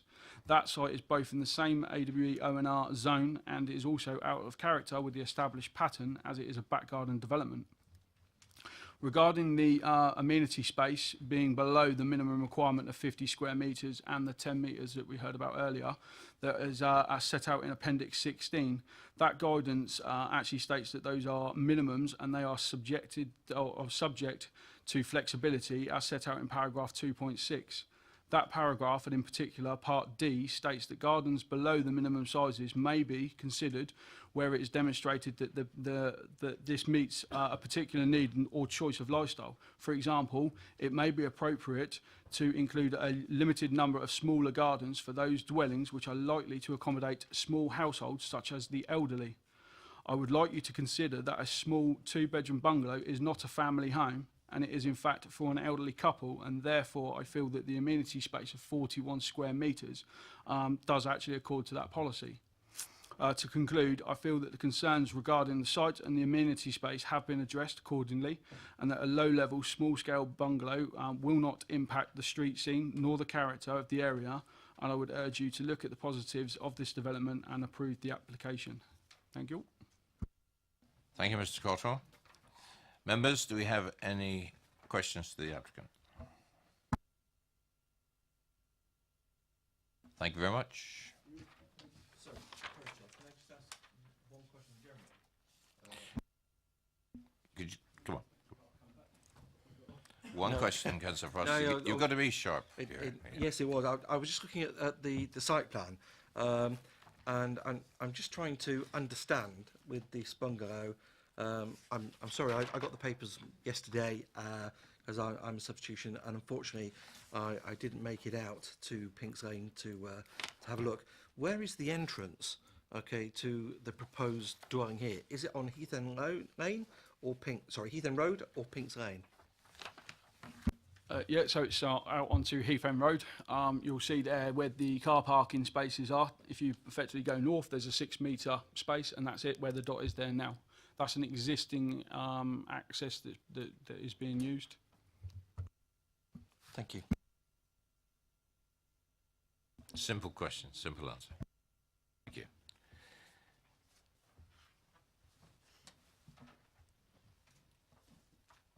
No other.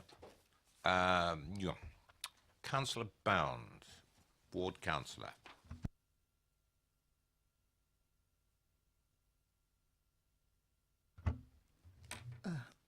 Ready? I'm sitting here because basically I think on the last time this application came forward I was quite definitely for it and my mind hasn't changed. Right, this application has come back to DC after being previously refused on parking grounds, some aspects of EM10 and an ONR comment advised against.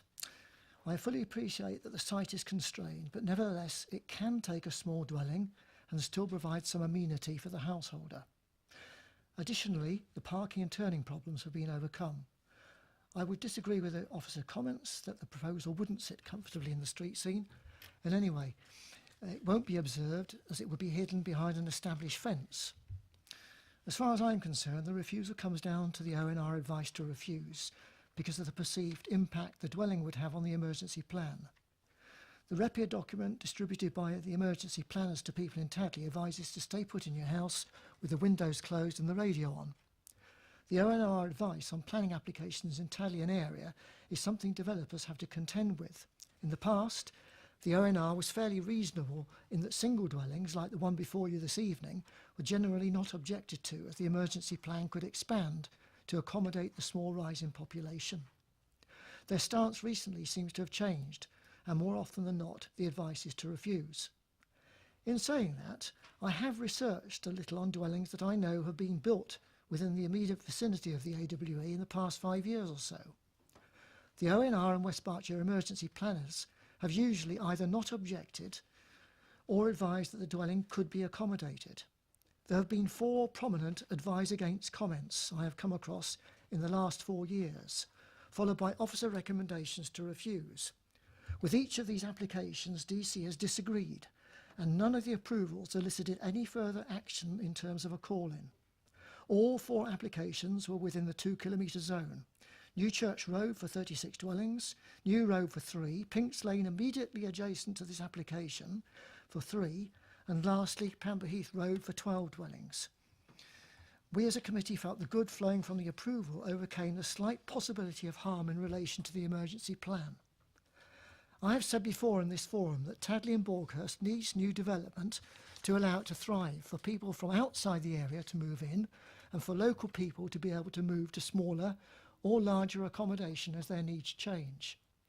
As a local councillor, I don't want development everywhere and anywhere, as I wouldn't elsewhere in our borough, and I certainly take very seriously the safety of my residents.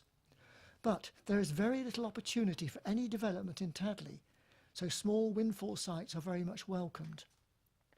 I believe that this small two-bedroom dwelling, meaning a slight increase in population, albeit in fairly close proximity to the AWE, 1 minute. could be accommodated in the emergency plan. And if it couldn't, then I would be forced to wonder what the people of Tadley are not being told about the safety within the AWE complex. As the Secretary of State said when he allowed the Boundary Hall proposal, the best description of the risk that an event at the AWE would impinge on those living and working outside the site would be extremely remote. Yes, approval would mean going against SS7 of our local plan, but that section of our local plan seems to have delegated to the ONR and West Berkshire emergency planners, through advise against comments, the decision-making capability of our officers, but not necessarily of this committee. If I could make one more comment, please, in terms of the officer report. They talk about it being, I think it was 273 metres from the centre of the site. I think that's a ridiculous statement, bearing in mind that Avalon, when I look back at their report, was 391 to the fence, which is nowhere near the centre. Thank you, Chair. Thank you for the observation. Questions to the ward member, Councillor Westbrook. Councillor Brown.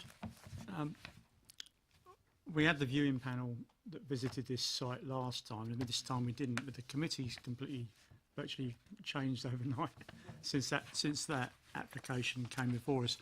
Now, it's my recollection that some of us felt that the parking arrangements weren't too bad, but a little bit tight. In your opinion as ward councillor, do you think this parking layout looks greatly improved from before? Because I mean, to me it looks a lot more straightforward, but I just wonder your view as local ward councillor, what you think. Yes, my view is that it has not significantly changed, because the site is fairly tight, but it's changed enough to have overcome what I recollect were our objections at the time, and certainly highways have come on board with that as well. Any more questions? Thank you, Councillor Brown.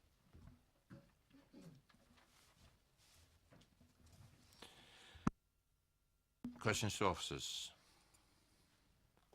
Councillor George. Thank you, Chair. Could I ask about the existing use of this site? Is this currently a garden at the moment?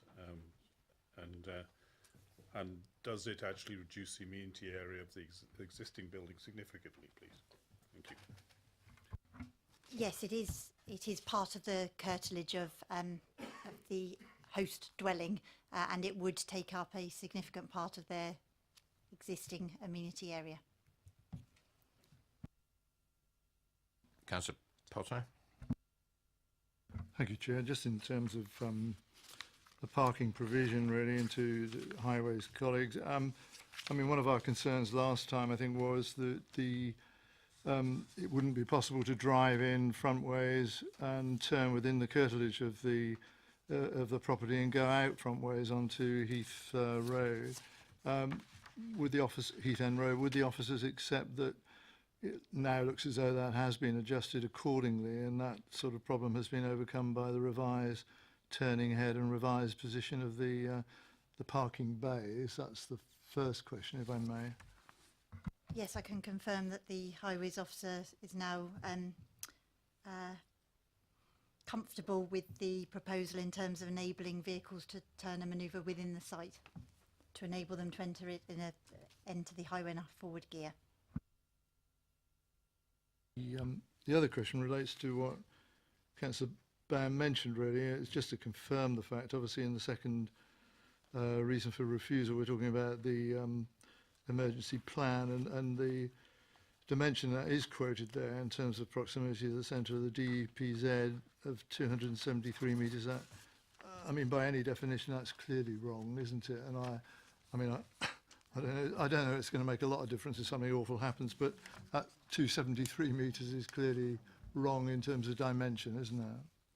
I've got the comments from the AWE, and they have said approximately 250 to 270 metres. Now, the case officer has said 273 from the site boundary, and therefore is in an area a distance from the AWE site, which may require urgent evacuation as opposed to shelter. So those are the comments received from. Just to confirm the fact, I mean, that would be to, as I think Councillor Baum was quoting in another event, that would be to the boundary, I think, wouldn't it? It certainly wouldn't be to the centre, would it? Which is pretty enormous. Apologies, yeah, the reason for refusal should actually state that it is the from the edge of the site, AWE site boundary, not the centre of the AWE site. Apologies. Any more questions to officers? No. Debate. We've all been here, well, some of us have been here before, but okay, well, I'll start something, and I've noted Councillor Potter and Councillor Frost. The parking was certainly one of our larger issues, was it about a year ago, when it was the way the site was oriented and the building was oriented, it was far too cramped, and that seems to be ameliorated. I think we come back to the ONR's comments this time, and we have approved other small developments in this particular area, and as Councillor Ward Member mentioned, there's been no call-in, and that's every right of the ONR. And okay, it's probably increased in population by stealth, but by tiny percentages overall. And the Boundary Hall decision was a surprise to everybody. From my point of view, I think most of our objections from last time have been satisfied. I'd be interested to hear the comments from members about the ONR issue. So Councillor Potter, number 1, and Councillor Frost, number 2 at the moment. I mean, thank you, Chair. I mean, your summary, I think, is very helpful, really. I think that's where we were last time, really, and some of that sort of clutter in terms of how you get in and get out and the parking, it was something that concerned us, and clearly the design here has improved significantly in that regard. I know it's a very tight site, all of the things apply, really, but I think it can accommodate this very small dwelling without interfering with the general street pattern in the way that others might do. Certainly no impact in terms of the sort of building line in that area. And I'm certainly inclined to support it, as I think I was last time. In regard to the emergency planning provision, really, I mean, I think Councillor Baum made the point, really. I mean, again, we're in this situation where if one small dwelling occupied by a couple of people makes a difference as to whether that emergency plan works or not, then heaven help the people of Tadley, that's what I say. But we know that's not the case, and to be frank, if we approve this, we know what will happen. It will go for consultation, but we won't get any response from it that's negative, and this will go through in the way that one or two others have, really. And yes, it's development by stealth in that regard, but on the other hand, I think no harm is caused by this very small dwelling with small occupation. So I support it, Chair, and I know we'll struggle to reverse the recommendations from the officers, and they'll forgive me for this, really, but certainly we'll be into saying it isn't contrary to EM10 and all those other things, and we'll face the wrath of the emergency plan process as necessary, but I'd like it supported. Councillor Frost. Thank you, Chair. I think it's probably the second or third time this year that again, I find myself in complete agreement with Councillor Potter. As a resident or an ex-resident of Tadley in Franklin Avenue, I can absolutely confirm that the advice that was always given to us, okay, that we stay inside, we close the windows and put the radio on, Yeah. And to be fair, you know, my house at that particular time was you know, a lot closer to the main gates of AWE than this particular building is.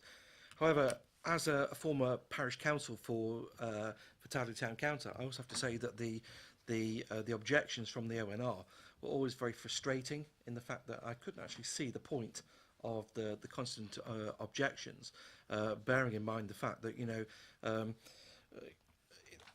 the majority of the dwellings that certainly have happened within Tadley and the surrounding area have basically, you know, had local people move into them, or people that are employed mainly at AWE into them. So therefore, you know, from an emergency evacuation plan, I've never really understood, you know, why they've objected to the building, because they're only evacuating the same people that they would normally at night as they would during the day. So that I've just not seen, you know, the benefit of it. So therefore, I have to say, in this particular point, in this particular application, I am minded to say that we should approve it. Okay, I'll be happy to second it. I think it is in keeping with EM10, because if you look at the surrounding street scene there, okay, it is a mixture of bungalows, small cottages. Okay, there's some OAP built, you know, sort of housing on the other side. Okay, and some light industrial units. So I think it's a complete mismatch, and I actually think that this will actually benefit the area, because it will tidy up that nice little corner. Okay, so I'll be minded to approve this. It's been proposed. I'm assuming I can take yours as a proposal, Councillor Potter. Thank you, and it's seconded by Councillor Frost. All those in favour?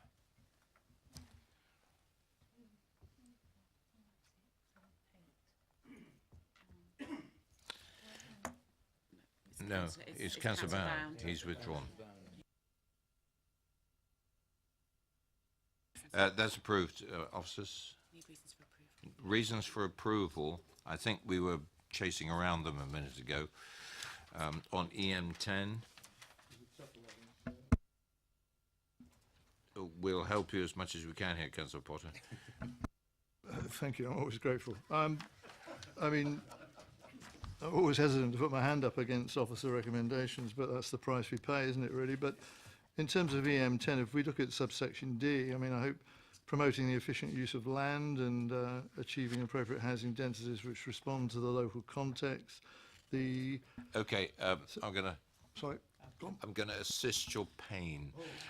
Lisa's just said that from the debate, they've gathered enough information to put it into the reasons for approval. Okay. And the ONR, do you have enough from Councillor Frost? Do we just challenge the ONR's recommendation? Yeah, we have a 21-day consultation, obviously. But in what terms are you looking for, officers? Why is this okay to... Yeah. Why do you feel it's okay to go against the AWE recommendation? I have to say, you know, it's just really the fact that we're just increasing any population by potentially 2 or 3 people, and really, that's fine. Okay. Sorry, and just to reiterate, it will be probably someone from the AWE who will need to be evacuated during the day by the emergency plan. So why not evacuate them during the night? Right, we're done. And conditions. You need conditions as a refusal. So. Are you happy for us to, or do you want us? Well, yeah. So in terms of conditions, there'll be the usual time limit, plans, materials, boundary treatment. Probably one in relation to the construction method statement. Materials. And I think I've done materials. Yes, yeah.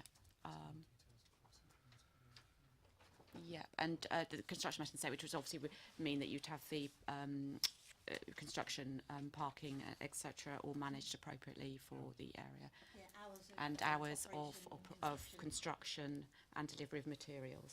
And they're all fairly standard in this kind of environment. So. Thank you very much. Right, move on to our last application tonight, number 6. And it's nice to do that before 9 o'clock. 10 Wallace Drive. And could I ask Councillor Bell to come forward, please? Good evening, Councillor, again. And if you'd just like to take a seat, and we'll introduce the application. Thank you, Chair. This is an application at 10 Wallace Drive in Bramley. It's for the erection of a first floor side extension and a refurbishment of the existing garage conversion. It is before members with a recommendation for approval, and due to the number of objections received is its reason for being.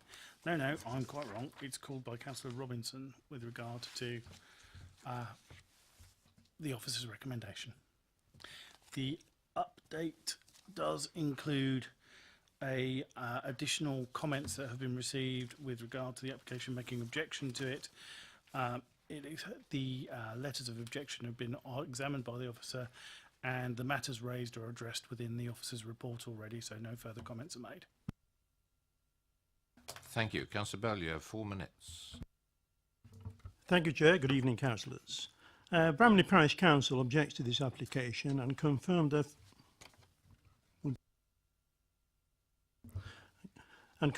first response that it has to be rejected. Firstly, we support completely the response to this application from resident Durant, who goes into great detail concerning parking standards.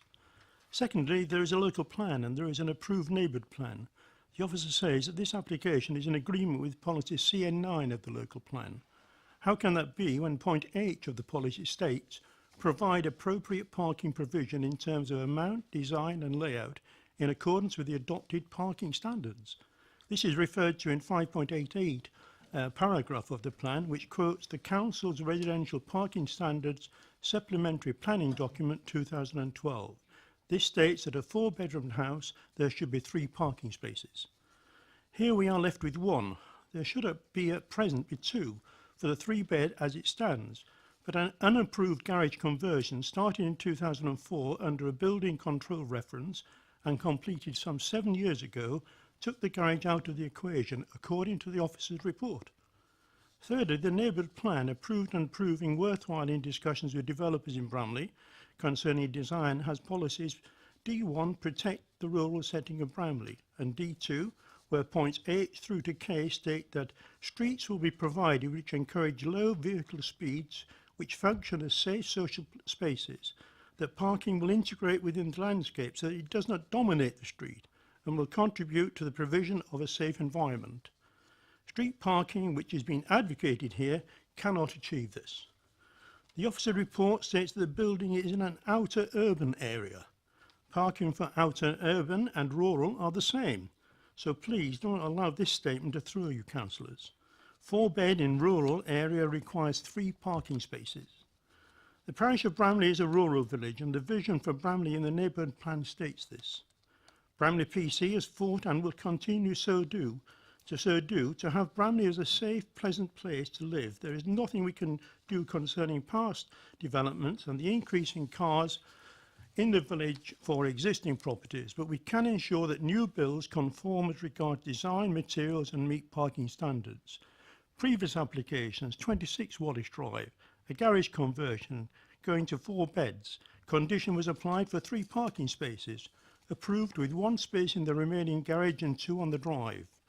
17 Wallace Drive, June 2016, from 3 to 4 bed extension. Officers stated that this was located within a rural settlement zone as identified within the residential parking standards.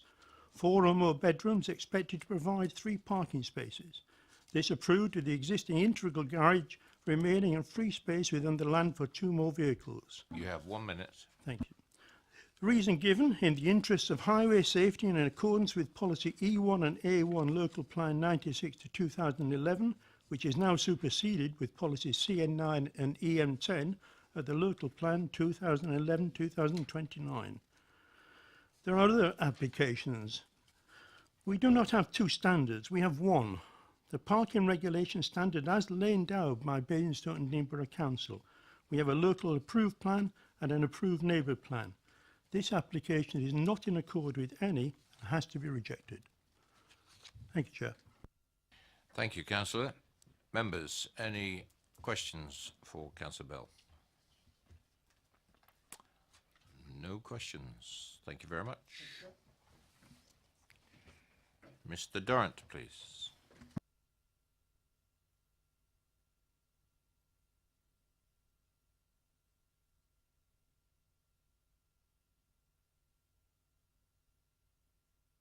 Good evening, Mr. Durrant.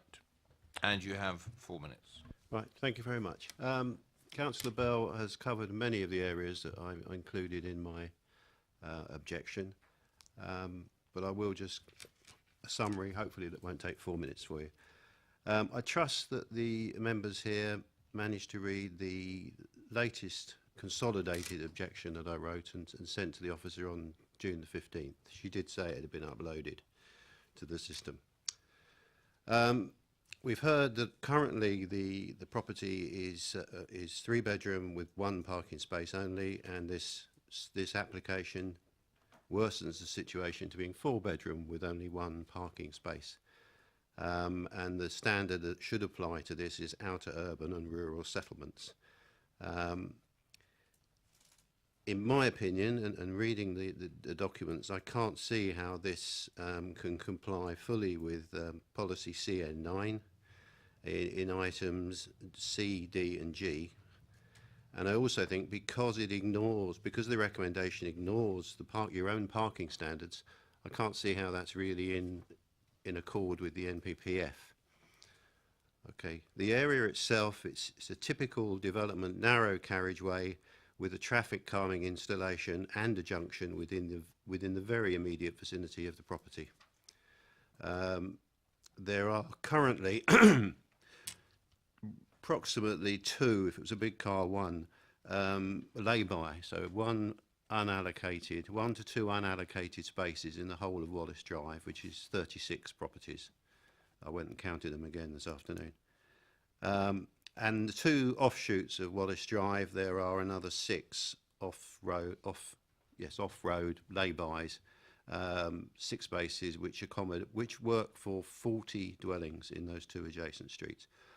All of these are a considerable distance, between 70 and over 200 yards from this particular property, so people using them would still have a bit of travelling to do. I have been to the area and I sent the officer a photograph showing that there is on pavement parking. It also blocks part of the road as well, just after a traffic calming site. I've been up there several times to be fair, and on each occasion there has been vehicles parked on the pavements and on the street and across both. So I've tried to be fair in my assessment of that. The officer quotes 2 precedents which help the recommendation.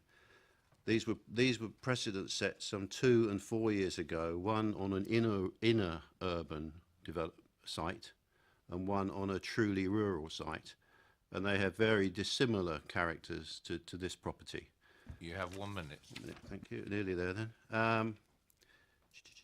Parking in the pavements, particularly in Bramley, is atrocious. There is no such thing as a quiet street. I've seen disabled people and those with buggies and small kids forced onto the carriageway to get past parked vehicles. So this application encourages, and the officer's recommendation encourages, on pavement and on street parking, which adds to the danger of the residents. And you can't quantify how many cars will be where at what time, but Bramley is a busy village and it's quite dense housing. So in my opinion, the application is in breach of your own very sensible standards, and they conflict with the local plan, and I ask you to use your common sense and your own standards to refuse this application. Thank you very much.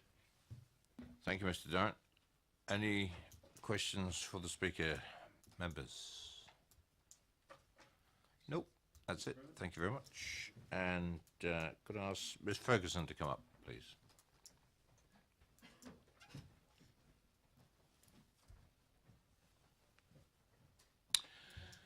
Good evening, and once you're settled, you've got a microphone there, silver button on the bottom, and you have 4 minutes. Okay, I have been sat back there preparing a written speech, but actually I think most of what I wrote is probably slightly irrelevant, and it's all being dealt with in the planning application. Sorry, I'm a bit nervous. It's been dealt with in the planning officer's report itself, so I don't really feel the need to go too much into what I was going to say. Instead, I'd like to focus on the parking issue, which is obviously the main reason that the parish council has felt the need to object. I know this matter was introduced as being here today because there's been many objections.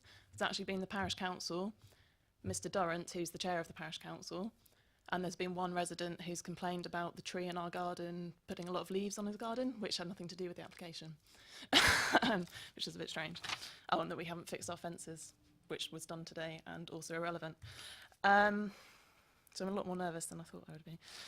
But to address the parking situation, we feel that this whole thing has just been blown massively out of proportion. I accept that the parking standards say a 4-bedroom house, as it will be, should have 3 parking spaces, and we do only have 1. When we do this extension, if we're allowed to do it, this will not change. The existing parking situation will not change. We bought our house in 2012, over 6 years ago. The garage had already been temporarily converted without planning permission, as I understand it. Ever since we've lived there over 6 years, we've parked 1 car on the drive, 1 car outside our house. This has never been a problem. Issues have been raised about the pavement. Mr. Durrant did mention in one of his earlier emails that parking on the pavement is illegal. It's not. It's illegal in London. It's not illegal anywhere else. I have a child. I've got another one on the way. I've got a big buggy. I get past my house without any issues at all. The road itself is not a narrow road. It's actually quite wide for a residential road, as you can see from the picture. That's my car there. That's actually quite a wide road for a residential street. Bin lorries come down there every Monday morning, no issue at all, even when the car's parked there, which it is, first thing on a Monday morning. What else was I going to say? Sorry. And to say that Wallace Drive is not a quiet street is frankly ridiculous. This is not the middle of Bramley. I mean, Bramley isn't Basingstoke, Bramley isn't London, it's not a busy place. Yes, the middle of Bramley gets a bit clogged up with with people parking on the pavements. Wallace Drive is on the edge of the village. It really is not, I can't emphasise enough that it's not a busy road. It's a dead end down the end. I've been there, I work full time, but obviously I've been on maternity leave. I just know it's not a busy road, so I think that's just frankly ridiculous to say that it is, and that parking causes any sort of harm to pedestrians or otherwise. As I've said, buggies can get past, wheelchairs can get past. There's about 1.4 metres between my car and the edge of the pavement, so I just don't see how that's an issue. Also, Mr. Durrant mentioned that the traffic calming measure is right next to our house. It's not. That's it far down the end there, and there's another one there's our house, then there's another house, and then there's the traffic calming measure past that house's driveway. You can see it there. You have 1 minute. Okay, so that's that concern. Sorry, I'm just checking my notes to see if there's anything else I wanted to say. I think that pretty much covers it, to be honest. All we're trying to do is to extend our house to accommodate our growing family. We've got a 3-bed house, we've got 1 child, we've got another one on the way. Bramley is, yes, it's a quiet village, but it's changing and we have to accept that. The parking standards were adopted, I think, in 2008, or I think they've been updated in 2012. There's new developments going on all the time in Bramley. I feel that the parish council, by doing things like this, is forcing us to either buy one of the new build houses that they really object to, or we're going to have to leave the village. It's as simple as that. We don't want to leave the village. All we want to do is extend our house, and it really shouldn't be this complicated. That's it. I'd urge you to approve the application, please. Thank you very much. Thank you. Members, anything for the applicant? Nope. No question. That's the end of the speakers. Questions to officers. Councillor Westbrook. I note that one of the ward councillors, I don't think there's any ward councillors here tonight. One of the ward councillors referred it to the committee, and I understand the other one. I think it says had no objections to the application. The question I was going to ask was in relation to the 3rd paragraph on page 117. And it's been mentioned a couple of times about the parking. And it says about the recent appeal decisions for similar proposals are considered to be material to the consideration of this scheme. I just wanted to given it actual weight, you know, if you could give us a bit more background on that and how you think that it's relevant to this. Appeal decisions obviously are very material in terms of determination of applications, and has really, to a great extent, is a determining factor in respect of this particular recommendation. I think we, as a local planning authority and as officers, have to have regard with to planning inspectorate decisions as they come through. And particularly when it comes to matters such as domestic parking provision and whether or not levels in certain circumstances, such as in cul-de-sacs or down quiet roads where on-street parking would not necessarily conflict with highway safety to a significant and degree, as is the case in this particular instance, i.e. it's a quiet, relatively low-speed residential cul-de-sac. On balance, the circumstances as described in these other appeal decisions are similar to that found in this particular circumstance. The decision in those appeals has been to allow development where there has been substandard, if you like, provision of parking to serve the developments proposed. And we have to take that on board. It's a direction of travel that the inspectorate is clearly setting out, and it's something that we as a local planning authority have to have significant regard to. Councillor Frost. Thank you, Chair. I've just been scanning the papers whilst listening to the speakers, and again, I am just a little confused. It may be in the report, and I may have missed it during my scanning. But there's obviously this big issue about the parking. What I would like is clarification on what is the current standard for Bramley, what is the standard that they've got in their local plan, okay, and really a very quick sentence on why we should approve it. Well, I can tell you what the parking standards are for 3 and 4 bedroom properties in respect of Bramley. Bramley Hood Neighbourhood Development Plan doesn't set out a parking standard as such. It adheres back to the ones that are adopted by us as a local authority. For a 3 bedroom property in a location such as this, my understanding is that it would be required to provide 2 spaces, I think is correct, and a 4 bedroom would be required to provide 3.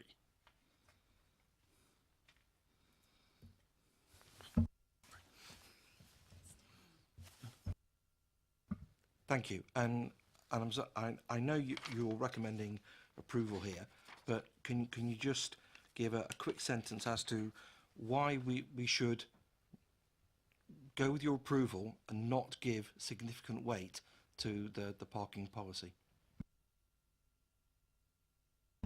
Yeah, clearly we've got a very detailed report before you.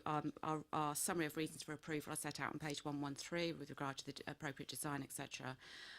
With the specific regard to the parking provision, the report acknowledges that, yes, there is an under-provision of parking in terms of what the standards set out to achieve, but there are material considerations in this particular specific location, having regard to the context of the site, having regard to the nature of the road itself, and in this particular reason, we feel that whilst it doesn't fully comply with CN9, it would not compromise highway safety, and therefore it would comply with CN9 in that regard, and they're overall taking all matters into consideration. The proposal is acceptable.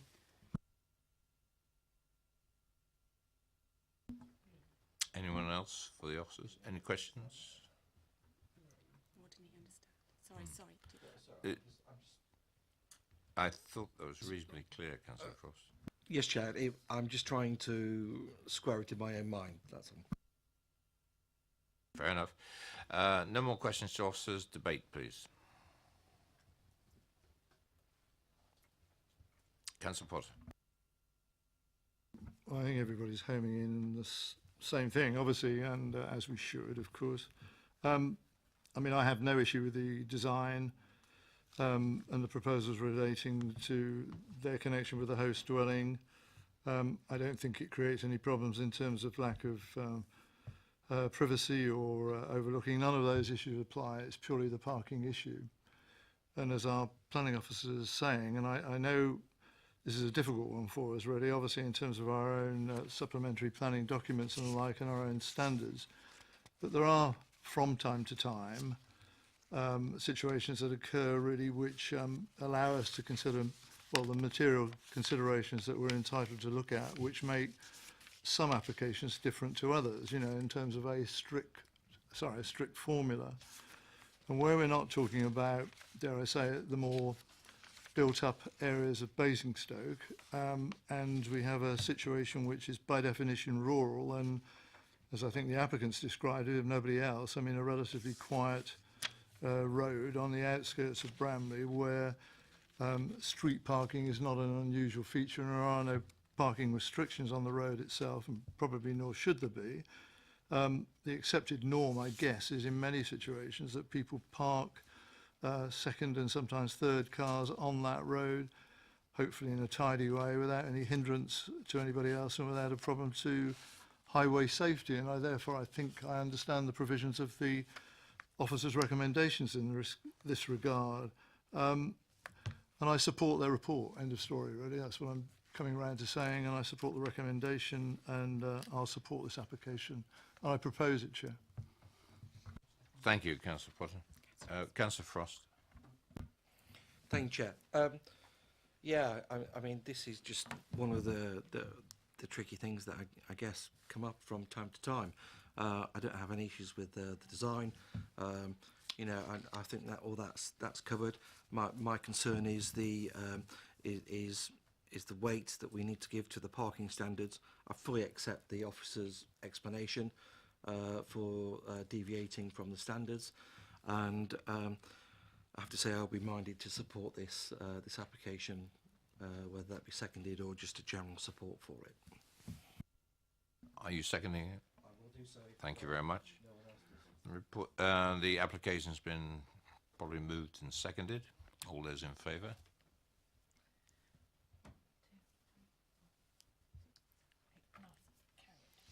That's carried. Officers?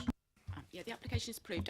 Can I just suggest that we expand with regard to refusal, recommendation for approval, reason number 2, to acknowledge that it doesn't fully accord with CN9 with regard to the parking standards. And I think that will just, you know, give, you know, greater clarity as to the reason why in this particular case the standards have not been met.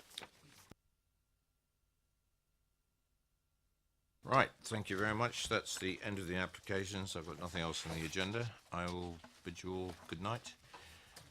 At 9:16.